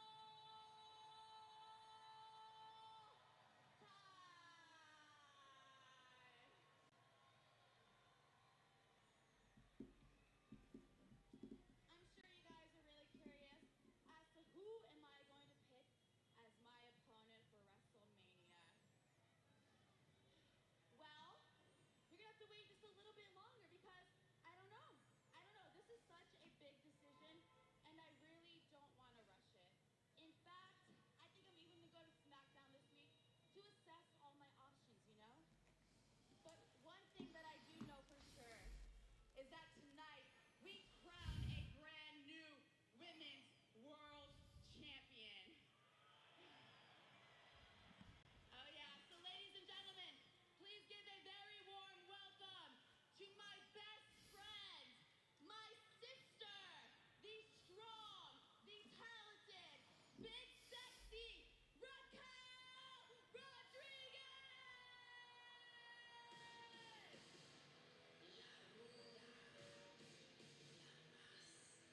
That's a nice intro for Raquel. I mean, how nice, right?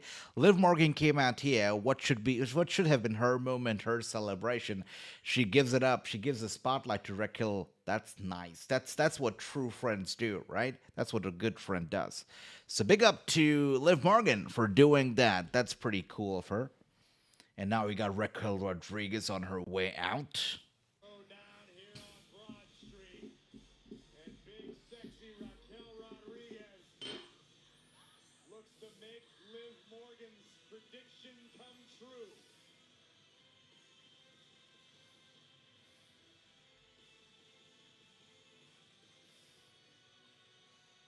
Let's get the woman a microphone! Get the woman a microphone! Are you kidding me? Come on, Julie. Sexy over here! It's about time. Hermanita! Thank you so much. I mean, it has been an amazing week for the Judgment Day. But you know what?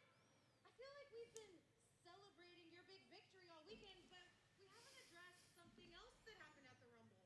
What? Well, why did you eliminate me? Oh. Oh, wait. Sister, it is not like that. Raquel, I know you. I know you better than anyone else in this world. And if there's one thing I know about you, you are not a selfish person. You're not. You're just not. You have a title opportunity, and now I have a title opportunity. The more the merrier, right? Because a win for one in the Judgment Day is a win for all, right? Yes, yes, yes. She's so right. You're so right. They're gonna break up right now. Is that happening? Tonight, stay in the back. Wow. Whoa, Raquel Rodriguez has got some trust issues.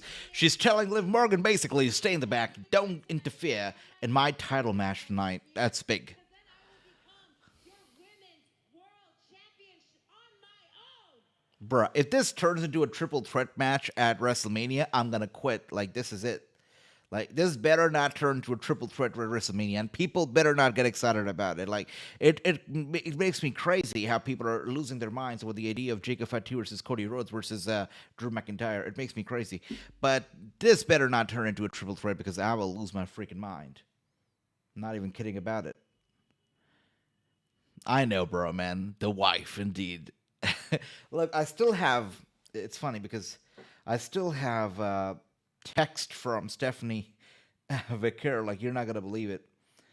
Wait a second, Stephanie Vaquer.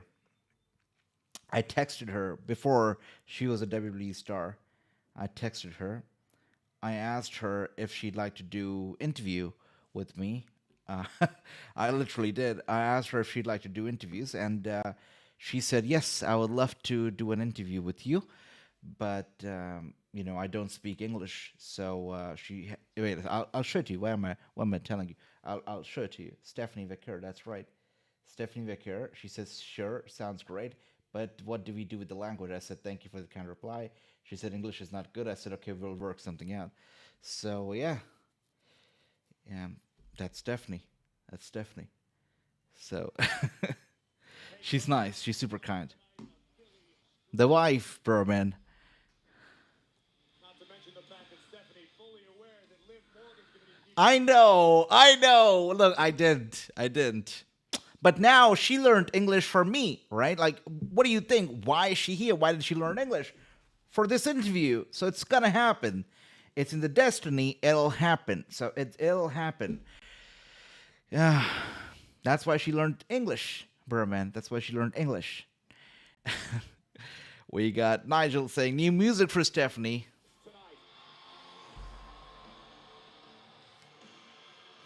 I think the Philly street fight rules are going to favor Raquel. I don't know. To me, it sounds like a random rock track or something like that. Is it good? What do you guys think? Oh, it's so funny. Berman's like, that could have been your current. Well, I know. What can I say? You got lucky. Everyone's got to tell. A blink. A breath. A moment that can't be controlled. But the great ones, they use it to their advantage. They own it. It's a Brock Lesnar sitting there for this promo. Is that AI? Because it looks like AI. Look at Brock's face. Yeah. No way he showed up to film that trailer, right? Or did he? The rest just haven't figured it out yet. I like how they were like, screw New Orleans, we're going to Vegas, baby. And you know what? Even next year, screw New Orleans, we're going to Saudi Arabia. I love how greedy this company is, right? Love it. Love it. I don't really love it, but it is what it is. Well, just announced today, Las Vegas will host SmackDown and Raw during WrestleMania weekend. Friday, April 17th and Monday, April 20th at T-Mobile Arena. Special combo tickets go on sale next Friday, February 13th via Access.com. Fans can purchase tickets during the exclusive pre-sale by visiting Access.com starting next Wednesday, February 11th at 1 p.m. Eastern, 10 a.m. Pacific. To register to be the first to hear about the pre-sale opportunities, please visit WWE.com/WrestleMania 42 week. Let's go up to Alicia Taylor.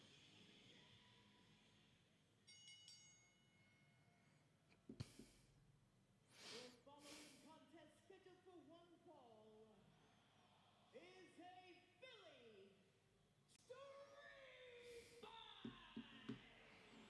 Okay, we're getting a Philadelphia street fight right now.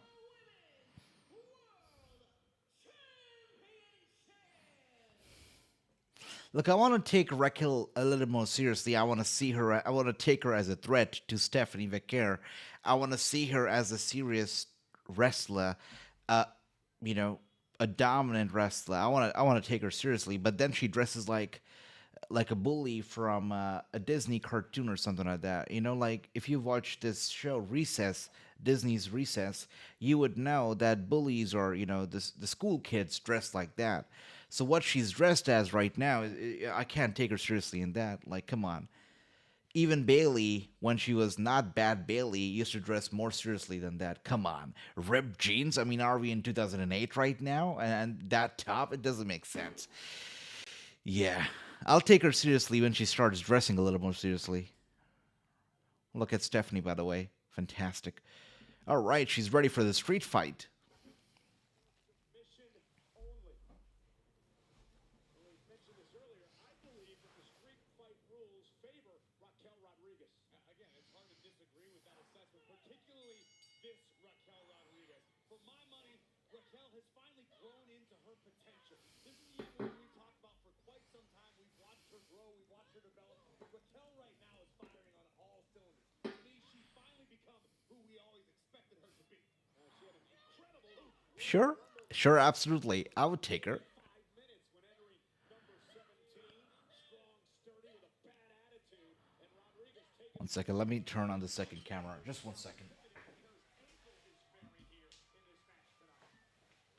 concerned about her temples and her jaw that were just viciously assaulted by elbows from Rodriguez. On the other hand, you've got Vaquer, who has this quiet confidence about her. Stephanie, shoulders down. And a kick out. Stephanie doesn't say a lot. She's not a loudmouth champion. She just does her talking in the ring. All right, perfect. We are here. Shut her right up. Raquel Rodriguez, listen, she's had success in these type of matches before. Remember a couple of years ago. All right, perfecto.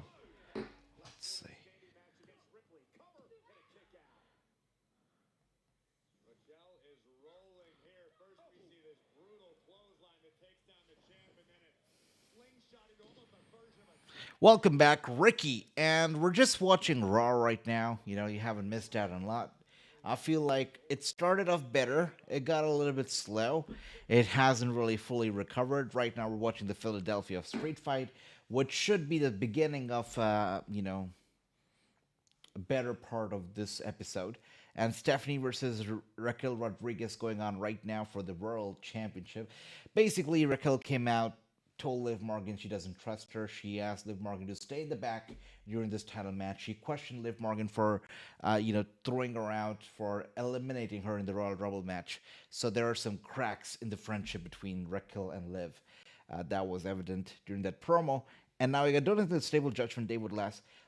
You know, I made that same statement 2 years ago, and it's still here. So I don't know. I mean, Judgment Day has gone through its ups and its downs, right? I mean, we had Edge, we had Rhea Ripley, we had Damian Priest, and I looked at them and I was like, come on, that's like a school teacher and two goofs, right? It's never going to work. And then it made Rhea Ripley who she is right now. Damian Priest still is weird to me, but, you know, he's doing fine.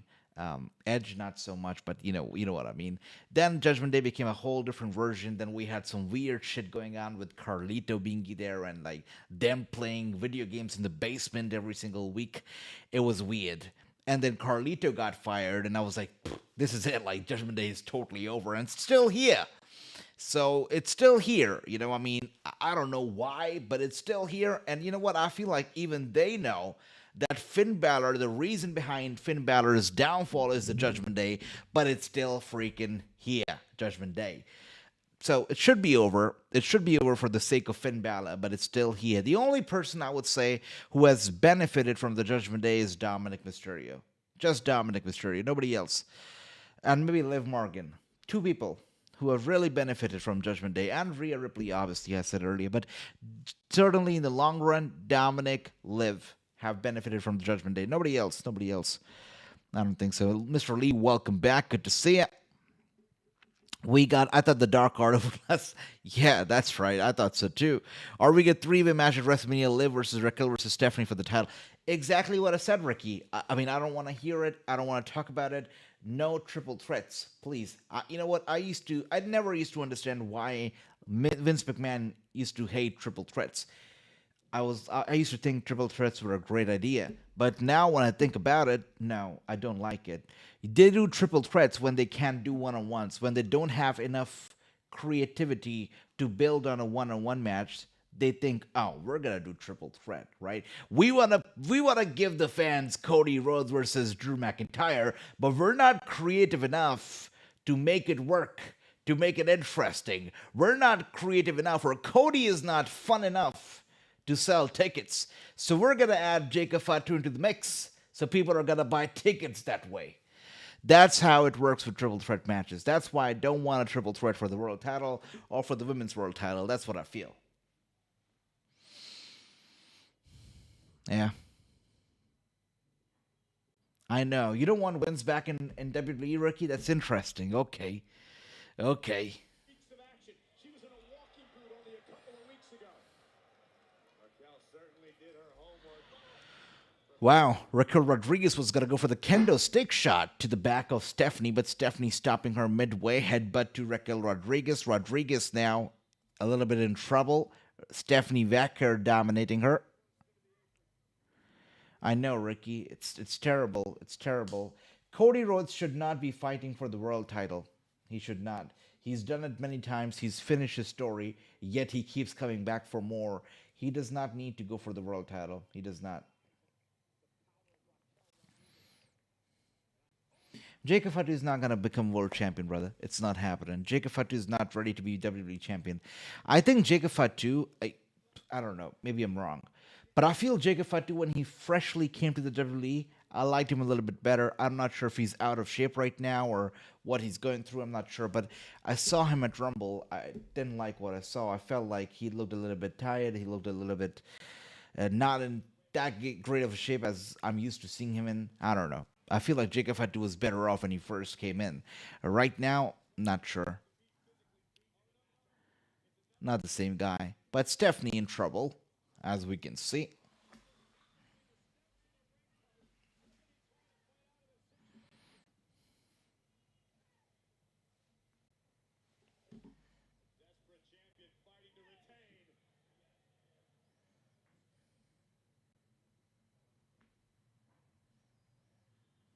Another commercial? Oh, we're back from commercial now. Okay.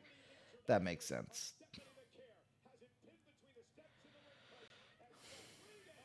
Continues to dominate the champion in this street fight. The challenger using her surroundings to great effect, inflicting damage on the injured ankle of the champion. And again, look at Rodriguez go to work. And this is why we said earlier, Corey, that the street fight rules would favor Raquel. No disqualifications, no countouts. Now with that huge chair, Stephanie Vaquer just averted disaster. And now Stephanie with a kendo stick. Oh. This is what we need to see out of the champion. Vaquer needs to get nasty.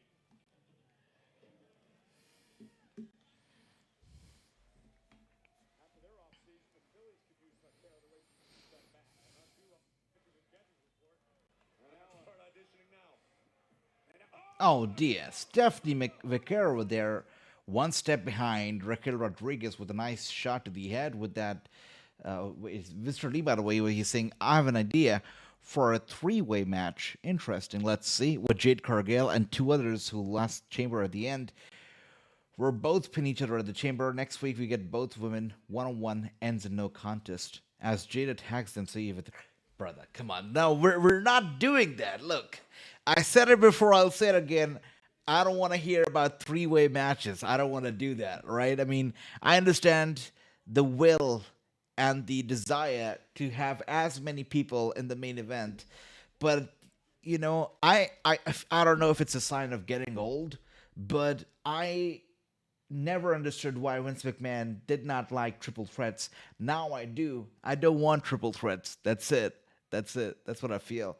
Why did you stop watching AEW? I mean, I didn't really stop watching AEW. Truth be told, I stopped watching wrestling for an extended period. But I'm back here now on the road to WrestleMania. We're back here, so we're gonna be watching as many wrestling as we can, right, live over here. We're starting off with the WWE shows, the Raws, the SmackDowns, and then we'll slowly take on others as well for the live streams. But we're starting off with Raw and SmackDown. But it's great to see you. Great to see you. And let's see, do you watch Ground Zero, Indian Wrestling Promotion? WXM, right? WXM. Yes, I am aware of them. I have watched their shows. They're doing very good. They're doing fine, and I think they'll do well. Just have to be consistent. Starting a new wrestling promotion is not easy, and they're doing something which is very, very challenging. It's a very tough market. It's a very big market, but a very tough market. So, wish them the best, but they're doing well. They're doing well. If you've seen the quality, the production of their shows, they're doing well. So I definitely wish them the best, and I can't wait to see what else they do in the future. I understand that they're going to be doing some live shows in India, I believe, at what they're calling it their performance center. So, good luck to them. I think they'll do fine. But let's see. Good to see you, Night Effect, by the way. Good to see you. Welcome. And we've got Ricky over here saying, AJ, wait a second. Is Stephanie Vaquer showing signs of injury right now?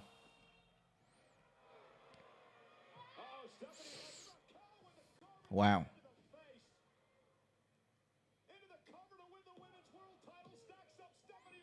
That was a near fall, but Raquel couldn't get the job done. Stephanie's still fighting through over here. Raquel Rodriguez looking for some more weapons.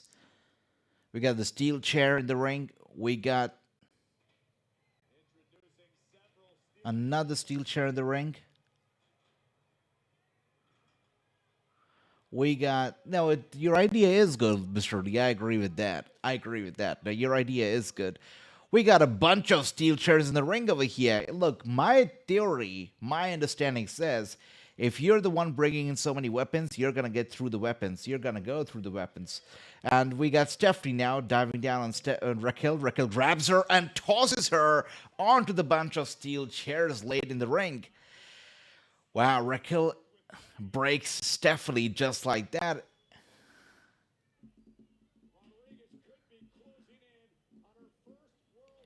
Yeah, I mean, I understand Ricky True also stopped watching wrestling, I know. He keeps up with it, but he's not watching it regularly.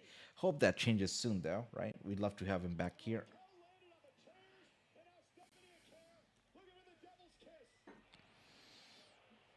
Broman not liking the Devil's Kiss so much tonight, right? Nice.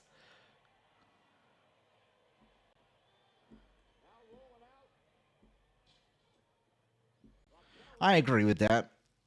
I was surprised when Roman Reigns won. I mean, I was happy because Gunther didn't win, so I was happy. But I was also surprised to see Roman Reigns win. I really did not think that Roman Reigns would win. He did. So when Triple H keeps telling you that we're in the new era, I don't know. They're still relying on the stars that Vince McMahon built. It's true. WWE is still the house that Vince McMahon built. It's not a new house altogether. It is still that same house, but just has a new owner. That's it. Yeah, I know, bro, man. I know. Look. It's not me saying it. It's Broman saying it. That's it. All right, Night of Enigma. Much love to you. Take care. All right, Ricky's got the big old eyes here. Now we got Raquel sent to the barricade. Tables half turned. Summer Booker T's going crazy. Not so crazy tonight, Ricky. Not so crazy tonight. But yeah, he definitely crazy. Booker T, by the way, got picked as commentator for 2K26, which is nice. Who's buying the game, by the way? 2K26. Is anybody buying the game 2K26? Does anybody want me to buy the game 2K26 to play here? Let me know. I haven't bought a WWE game in some time now. I think the last one that I bought was 2K23. Didn't buy 2K24. Did not buy 2K25. I played them both though because they later came on PlayStation Plus, so I played them on PS Plus, but didn't buy them, and I'm glad I did not. But I'm not sure about 2K26. Should I get it? Should I not get it? Let me know. Do you want to see Roman win a title after holding a title for 4 years? Let's see. Look, I'm on the fence right now about it. For the sake of nostalgia and for the sake of the good times, I would say yes. But if you think about longevity, if you think about long-term, storytelling, I'm not sure where they're going to go with it. Back then, he had the bloodline. He had all of that stuff going on. Right now, it's all by himself. And I was thinking about it, and I was kind of laughing, while I was watching the replay of the Royal Rumble. It reminded me of when the bloodline thing got over, when Roman Reigns dropped his title to Cody Rhodes. I remember Triple H on the WrestleMania post-show panel literally saying,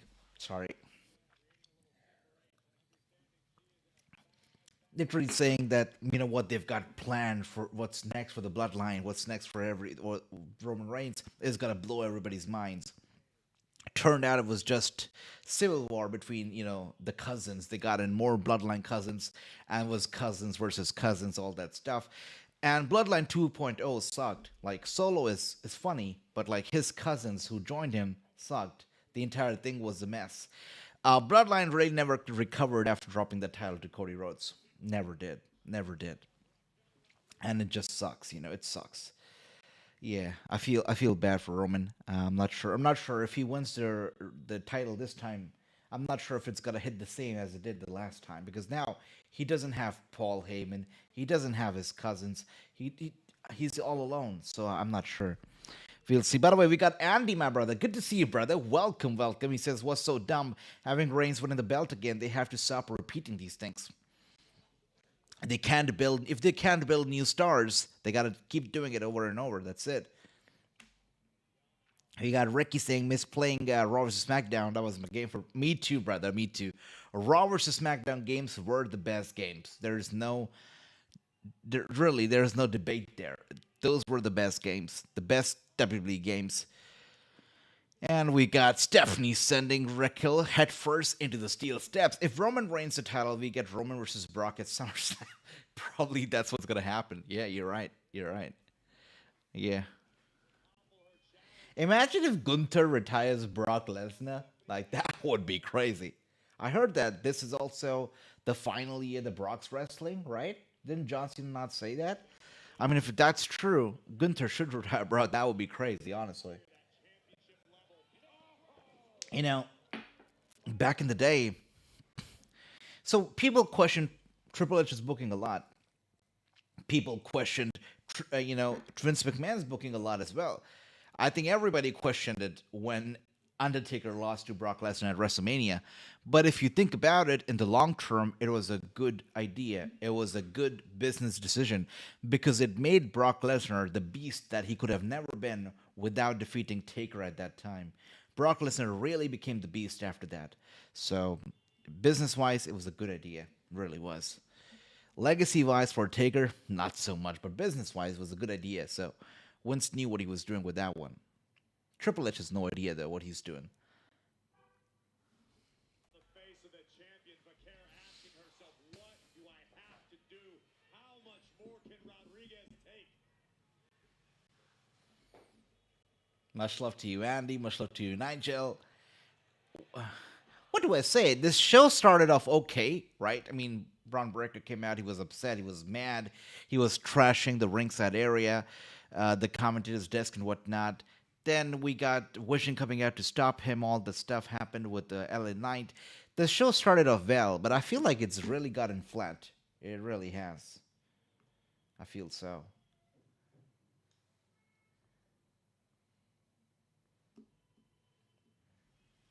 Once again.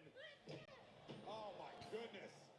And this could be enough to win the Women's World Championship. And a kick out by Vaquer. And now the frustrated Rodriguez.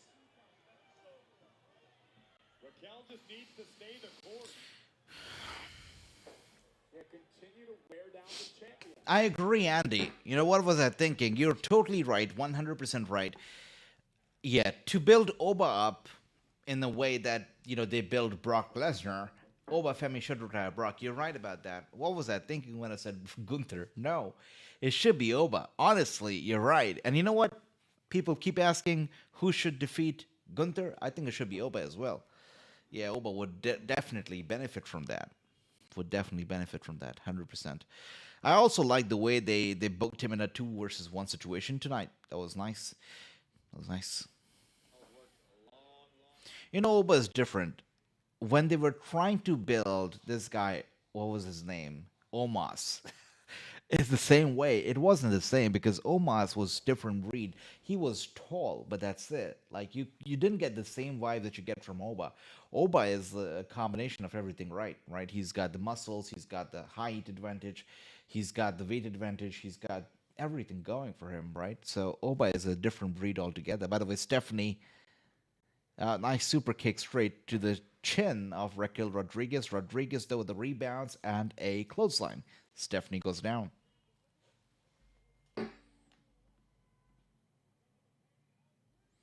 Liv Morgan. Raquel asked Liv to stay in the back for this match, but Liv couldn't stay back, and here she is now. We're gonna get... Man, I hope this doesn't turn into a fucking freaking triple threat. I almost cursed because I hate triple threats so much. This should not turn into a freaking triple threat at WrestleMania. Oh dear. I think Liv's heart was in the right place.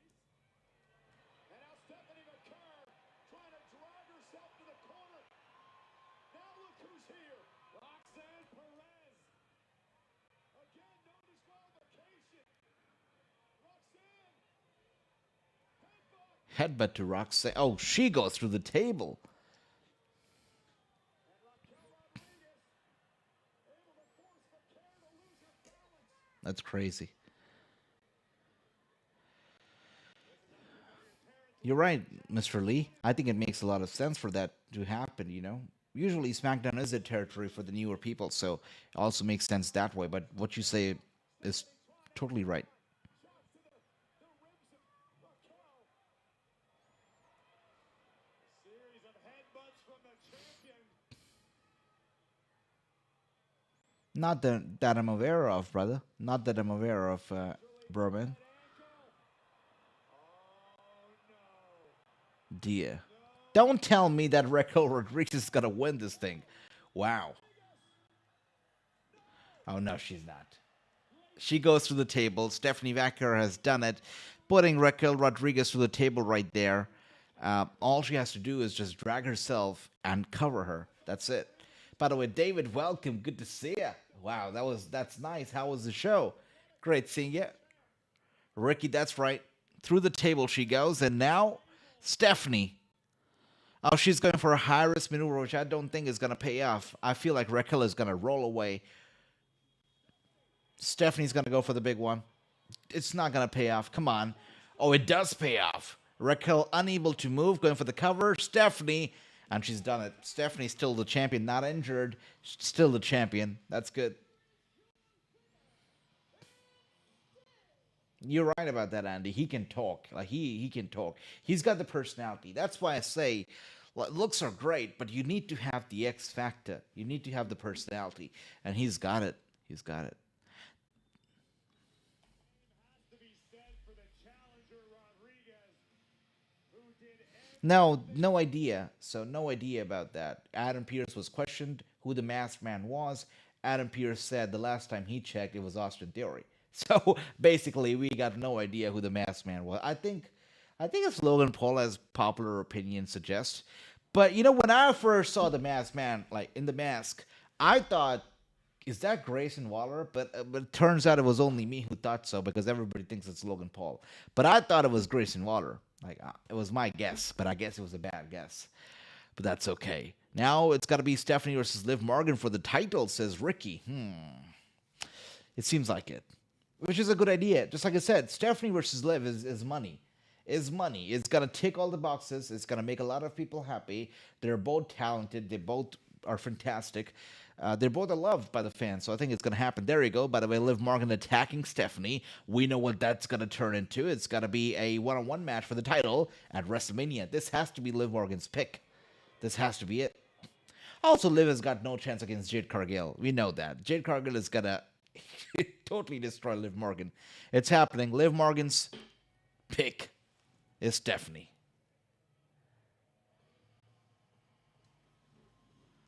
the Royal Rumble winner. Does she have her sights set on the world title? This is it. This has to be her pick. Liv Morgan has basically made her choice. Now this is Orlando, Florida, home to WWE NXT, and tomorrow night on the CW, a 7-man ladder match to crown a brand new men's NXT champion. Who will follow in the footsteps of the likes of the former NXT champ, Finn Balor?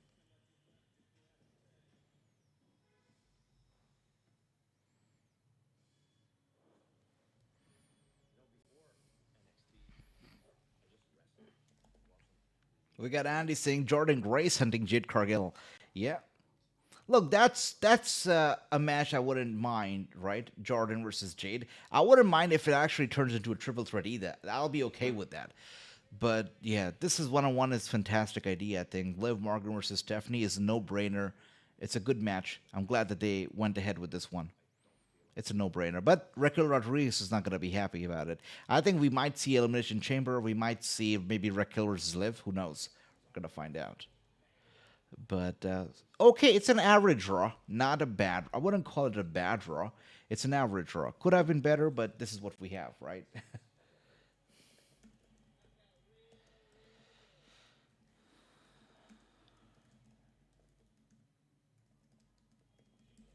week, Monday Night Raw heads to the land, Cleveland, Ohio, and it is already shaping up to be a stacked night. It's mentor versus mentee as Maxine Dupree looks to show Natty that she's learned enough to topple the woman who taught her. Also, next week on Raw, the World Tag Team titles are on the line. The Brothers Husso defend against the Alpha Academy next week.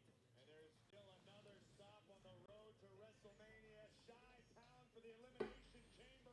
Elimination Chamber qualifying matches begin next week, right here. Yeah, not yet. I'm waiting to see what Roman Reigns has to say. I'm sure he wouldn't have to say much, but I'm waiting to see what he has to say. And some Range Rover is pulling up right now. I think that's Roman. I mean, that's what I'm assuming. Yeah, that's Roman. Yeah, that's Roman. No surprise there. Let's see what he has to say.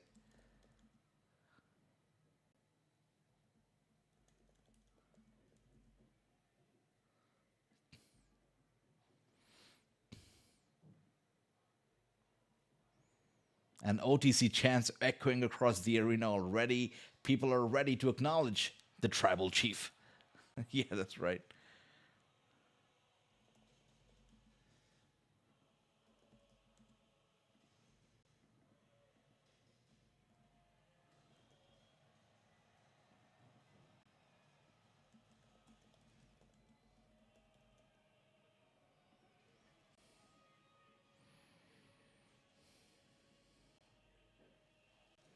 People with the OTC chants here. Yep. You know, they were saying that they wanted to do Roman Reigns versus Cody Rhodes once again. It just tells you how lazy they are. But let's see. Let's see how Roman Reigns versus CM Punk is going to be, right? And with that being said, we go to a commercial break. No surprise there.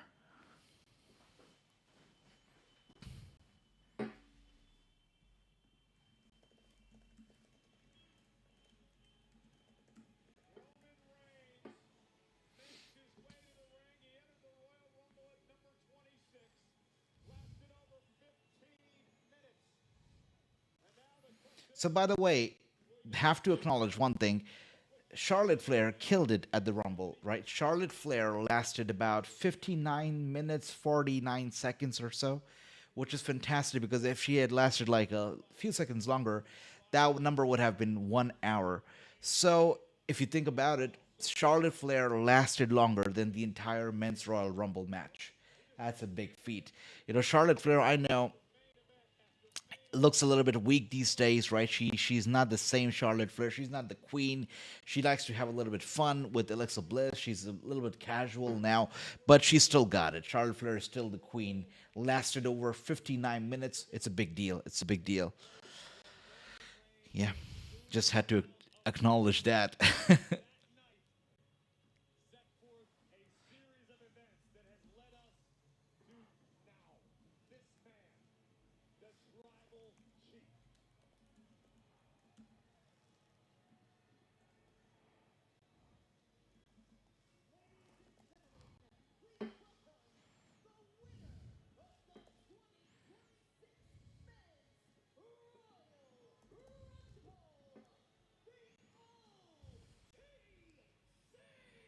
That's right.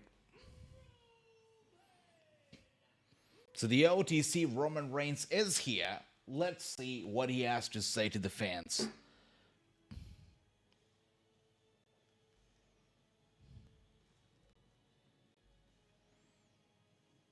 Oh, I understand. I am the only one who probably is able to watch this right now. You guys are on a commercial break, right? Okay. Yeah, he's in the ring, waiting for the commercial to be over, I'm assuming. We are 20 seconds away from the commercial from getting over here. I love the acknowledgement here from Ricky and Ricky alone. Nobody else is acknowledging him. Certainly not Andy. Andy says, going forward, next Rumble, they need to build stars. Brother, I would say, with the exception of last year's Rumble, where they gave the victory to Jey Uso in a very unpredictable fashion, every single Rumble, I would say, scaling back to 2016, 2017, has been painfully predictable and painfully no stars have been made from the Rumble. Really, just hasn't happened. They did try once with Shinsuke and Asuka. Didn't really succeed that much, did they? So yeah, Rumbles, I've always felt that Rumbles, Money in the Bank matches, all these matches should be used as platform to give opportunity to the up and coming talent who wouldn't get opportunity so easily otherwise. And that's really what the Rumble and these matches used to do sometimes. But now it has really not, it's not happening. It's not been happening in recent years, especially Brock winning the Rumble, Roman winning the Rumble. That's really not the idea now, I guess. Yeah. But I agree with you 100%, Andy. Totally agree with you.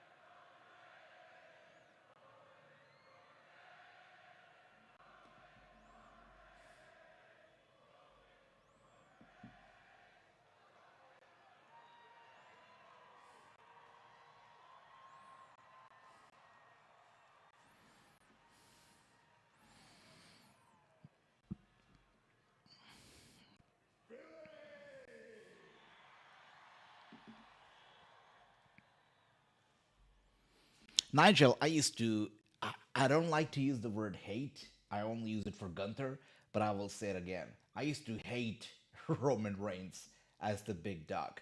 I used to hate that version of Roman Reigns like nothing else. Nothing else. I used to hate it.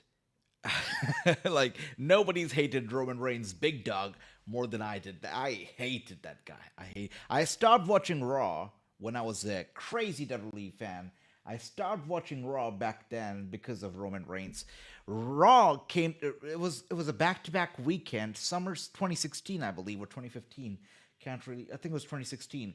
Raw it was it was NXT, SummerSlam, Raw, SmackDown, back to back to back to back, live at Barclays Center, New York. I was there. I went to NXT. I went to SummerSlam. I skipped Raw. I went to SmackDown because I hated Roman Reigns. That's how much I hated Roman Reigns. Yeah, yeah. So I totally share the same feelings as you. I kind of liked him. Still kind of like him after he turned into the tribal chief and did this stuff. But I used to hate him back in the day. He's good now, but back in the day, bro, like no. He's cool now with me. I like him. Next city on the schedule is Philly.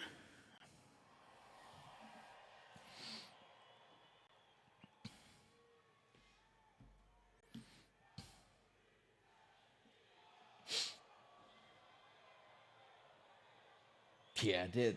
I did. Yep. Did you not? You're doing the same thing right now, but yeah. But yeah, this is the perfect city to be in based off our history because I got a decision to make. And who better to help me than Philadelphia? Wow. Pennsylvania? Roman Reigns asking the crowd to help him make that decision. That's nice. So the question is, do we go after the title that I made?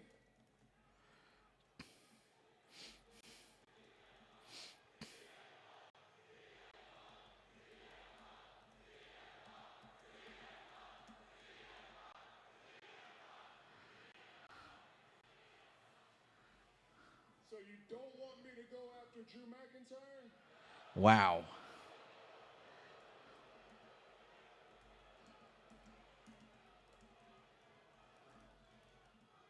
Or do you prefer CM Punk? So Philadelphia crowd is stupid. Like, come on, they're going with the rumor? Okay. Well, this is it then, I guess. I guess they got what they wanted, right? We got CM Punk versus Roman Reigns at WrestleMania. We got it.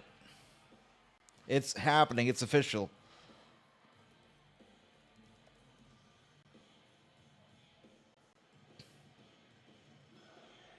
Wow. Philadelphia is a mark. Philadelphia fans are a mark for CM Punk. You can tell. That's crazy.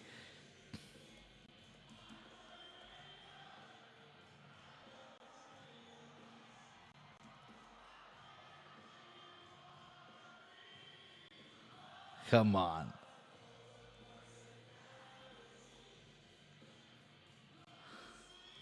Come on. These guys are a bunch of mark. Come on, exactly, no surprise. The crowd should have been a little bit intelligent. What can I say?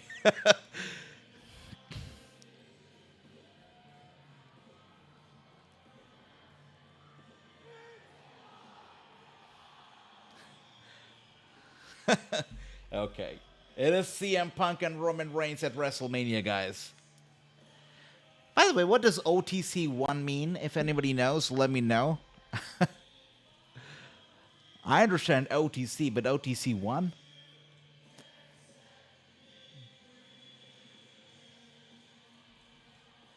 I know, brother. I know.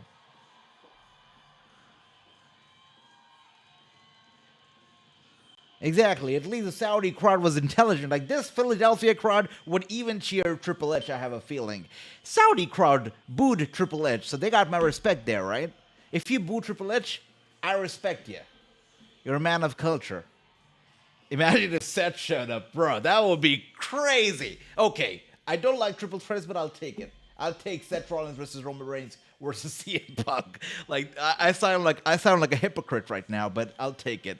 Yeah, Mr. Lee's probably over there watching me and saying, "What the hell?" He just said he doesn't like triple threats. Now, I would take Punk, Rollins, and Roman. I would take it. I would take it. Yeah, Ricky, that's right. And Philadelphia sucks.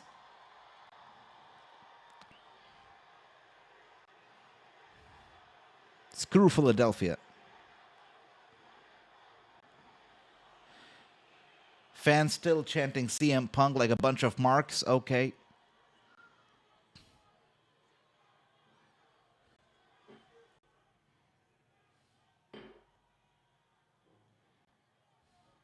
Finn Balor. I heard what you said. You don't think you're a bad guy? Well, I know when I'm pushed, I am the baddest guy.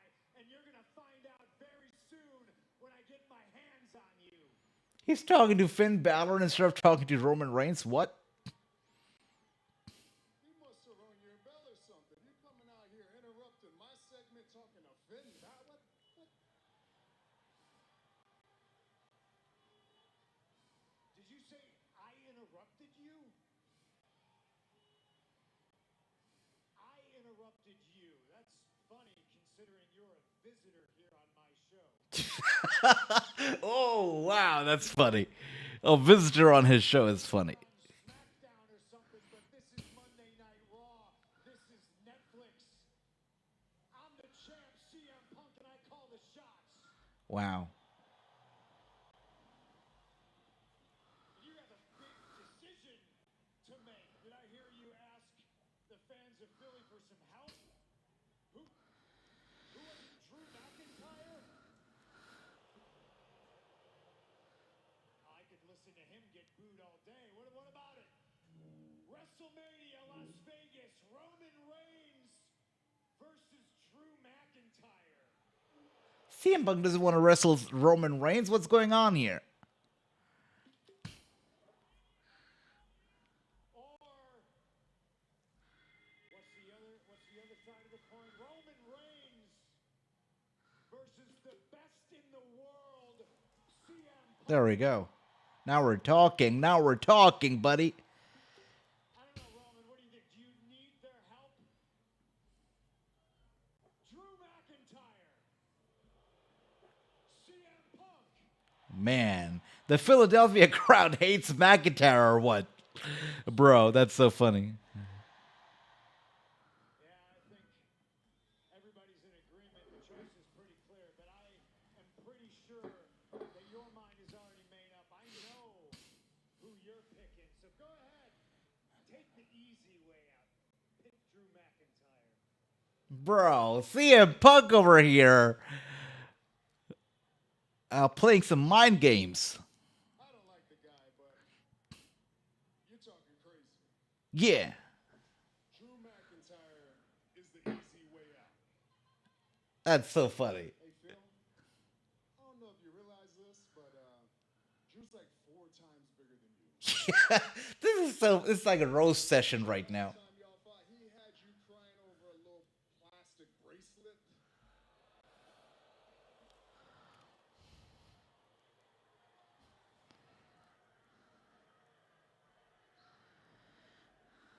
Actually, I think it was that bracelet, yeah. Careful. Because when I was done with Drew, they ran out of staples putting his dumb ass back together. I know you've beaten him in the past, but I beat him in the most dangerous match this company has to offer. Hell in the That's the question they should ask. You're right. You're right. That's the question they should be asking. The real questions. Take a number.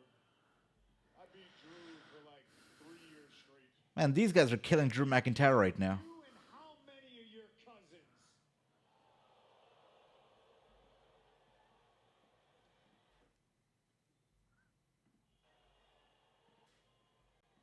Remember this. We're the only reason this place is where it's at. We're the only reason that you had a show and a company to come back to. Don't ever forget that.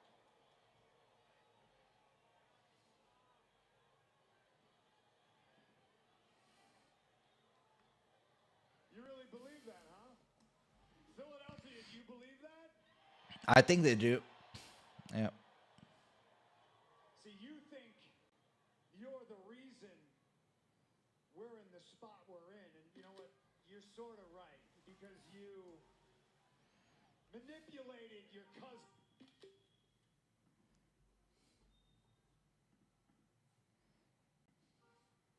Carried this place on your back and you held it up to the sky. But all you really did was hold it hostage.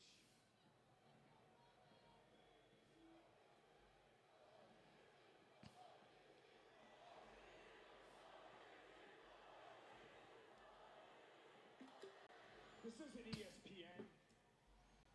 I heard what you said. I heard you go on McAfee's show and talk about how, and you really do believe this, your quarterly vacations are somehow now you graciously stepping out and sharing the spotlight with somebody, and then you have the audacity to say that nobody stepped up, nobody filled your shoes. CM Punk's angry. Trying to follow in your footsteps. Many, many moons ago, once upon a time, I was champion for 434. Whoa, whoa, whoa, whoa. CM Punk is taking it personally right now. He's angry. My side. Does that sound familiar? Wow. Because you took it and you ran with it. You followed in my footsteps. Well, he's right. And yeah, you were champ for what? 1,316 days. Congratulations. But news for you, just because you did it longer doesn't mean you did it better. That's a good segment. Really good.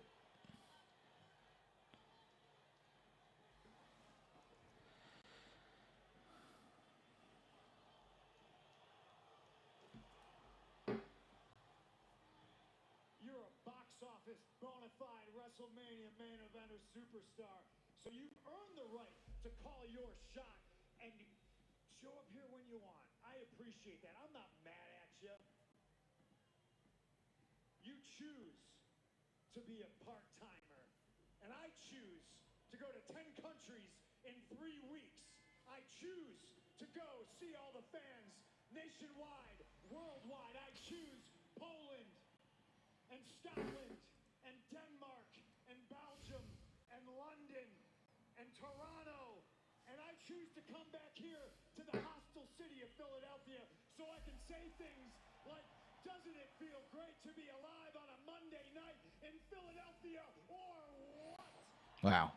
I love this. You know, this is a very good exchange here. This makes up for the flat rod that we had. This is a great segment. chose to bring you into this company along with the rest of the Shield, and you chose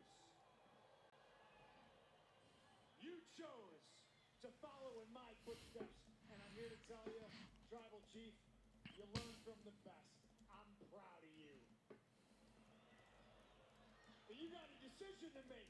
There's two mountains to climb in front of you, and yeah, one is the easy way out because one is a guy that you think you can beat, and the other one's a guy that you know on your best day you can't touch because he's the best in the world.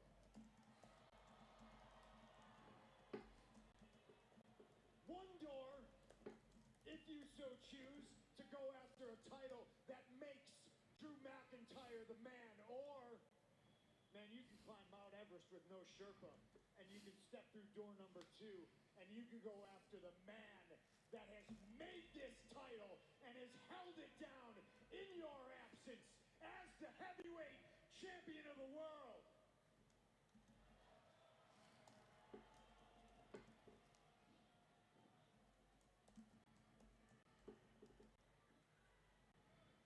Let's get one thing straight. You're making all these towns because you took a 10-year. Promo is great. I'd be trying to get it in as much as possible too. Really? So Roman Reigns basically trying to say he's not a part-timer? Okay. Learn from you? I learn from you? The only thing I learned from you is what not to do. Whoa. Yeah, this is a solid promo. Like, it's great. You wouldn't be here without me. 2 years ago or whatever that was, when they wanted to sign you back, who'd you think they came to? Who'd they ask if it was all good? Me. The Tribal Chief. I promised to Paul, and I kept it. And I did the best I could. I really did. But I will never forget 10 years ago or so when you go on your little best friend's podcast, running your mouth, making my life harder than it ever should have been. And then I let you back here, and what do? You screw me. You take my wise man, you try to brainwash my cousins, and you almost brainwashed me. Because at War Games, I shook your hand like a man. What we say, Z-Bros or some stupid shit like that, huh? Zebros. That is so funny. I shake your hand, I look at you like a man, and what do? You mock me in my back when we're walking up the ramp like I'm some little young boy. Well, guess what? I made my choice. I could pick you because you're the biggest star available. I could, yeah. I could pick you because you're on Netflix and you're on the best show. I could. But no, I'm picking you because I hate you. Hell yeah. What a way to sell this match. I freaking love it. This is great. Because in the main event, you will acknowledge. I got goosebumps. So good. So good. Roman versus Punk. It's official. It's official. That's awesome. That was awesome. I am ready for this. I'm ready for this. That was a great promo. So good. So good. That was fantastic, guys. That was fantastic. Literally poetry. That's the reason why. That's the reason why CM Punk. I'm sorry. That's the reason why Roman Reigns won the Rumble. So good. That was good. Like real good. Wow. That was good. That was great. That was poetry.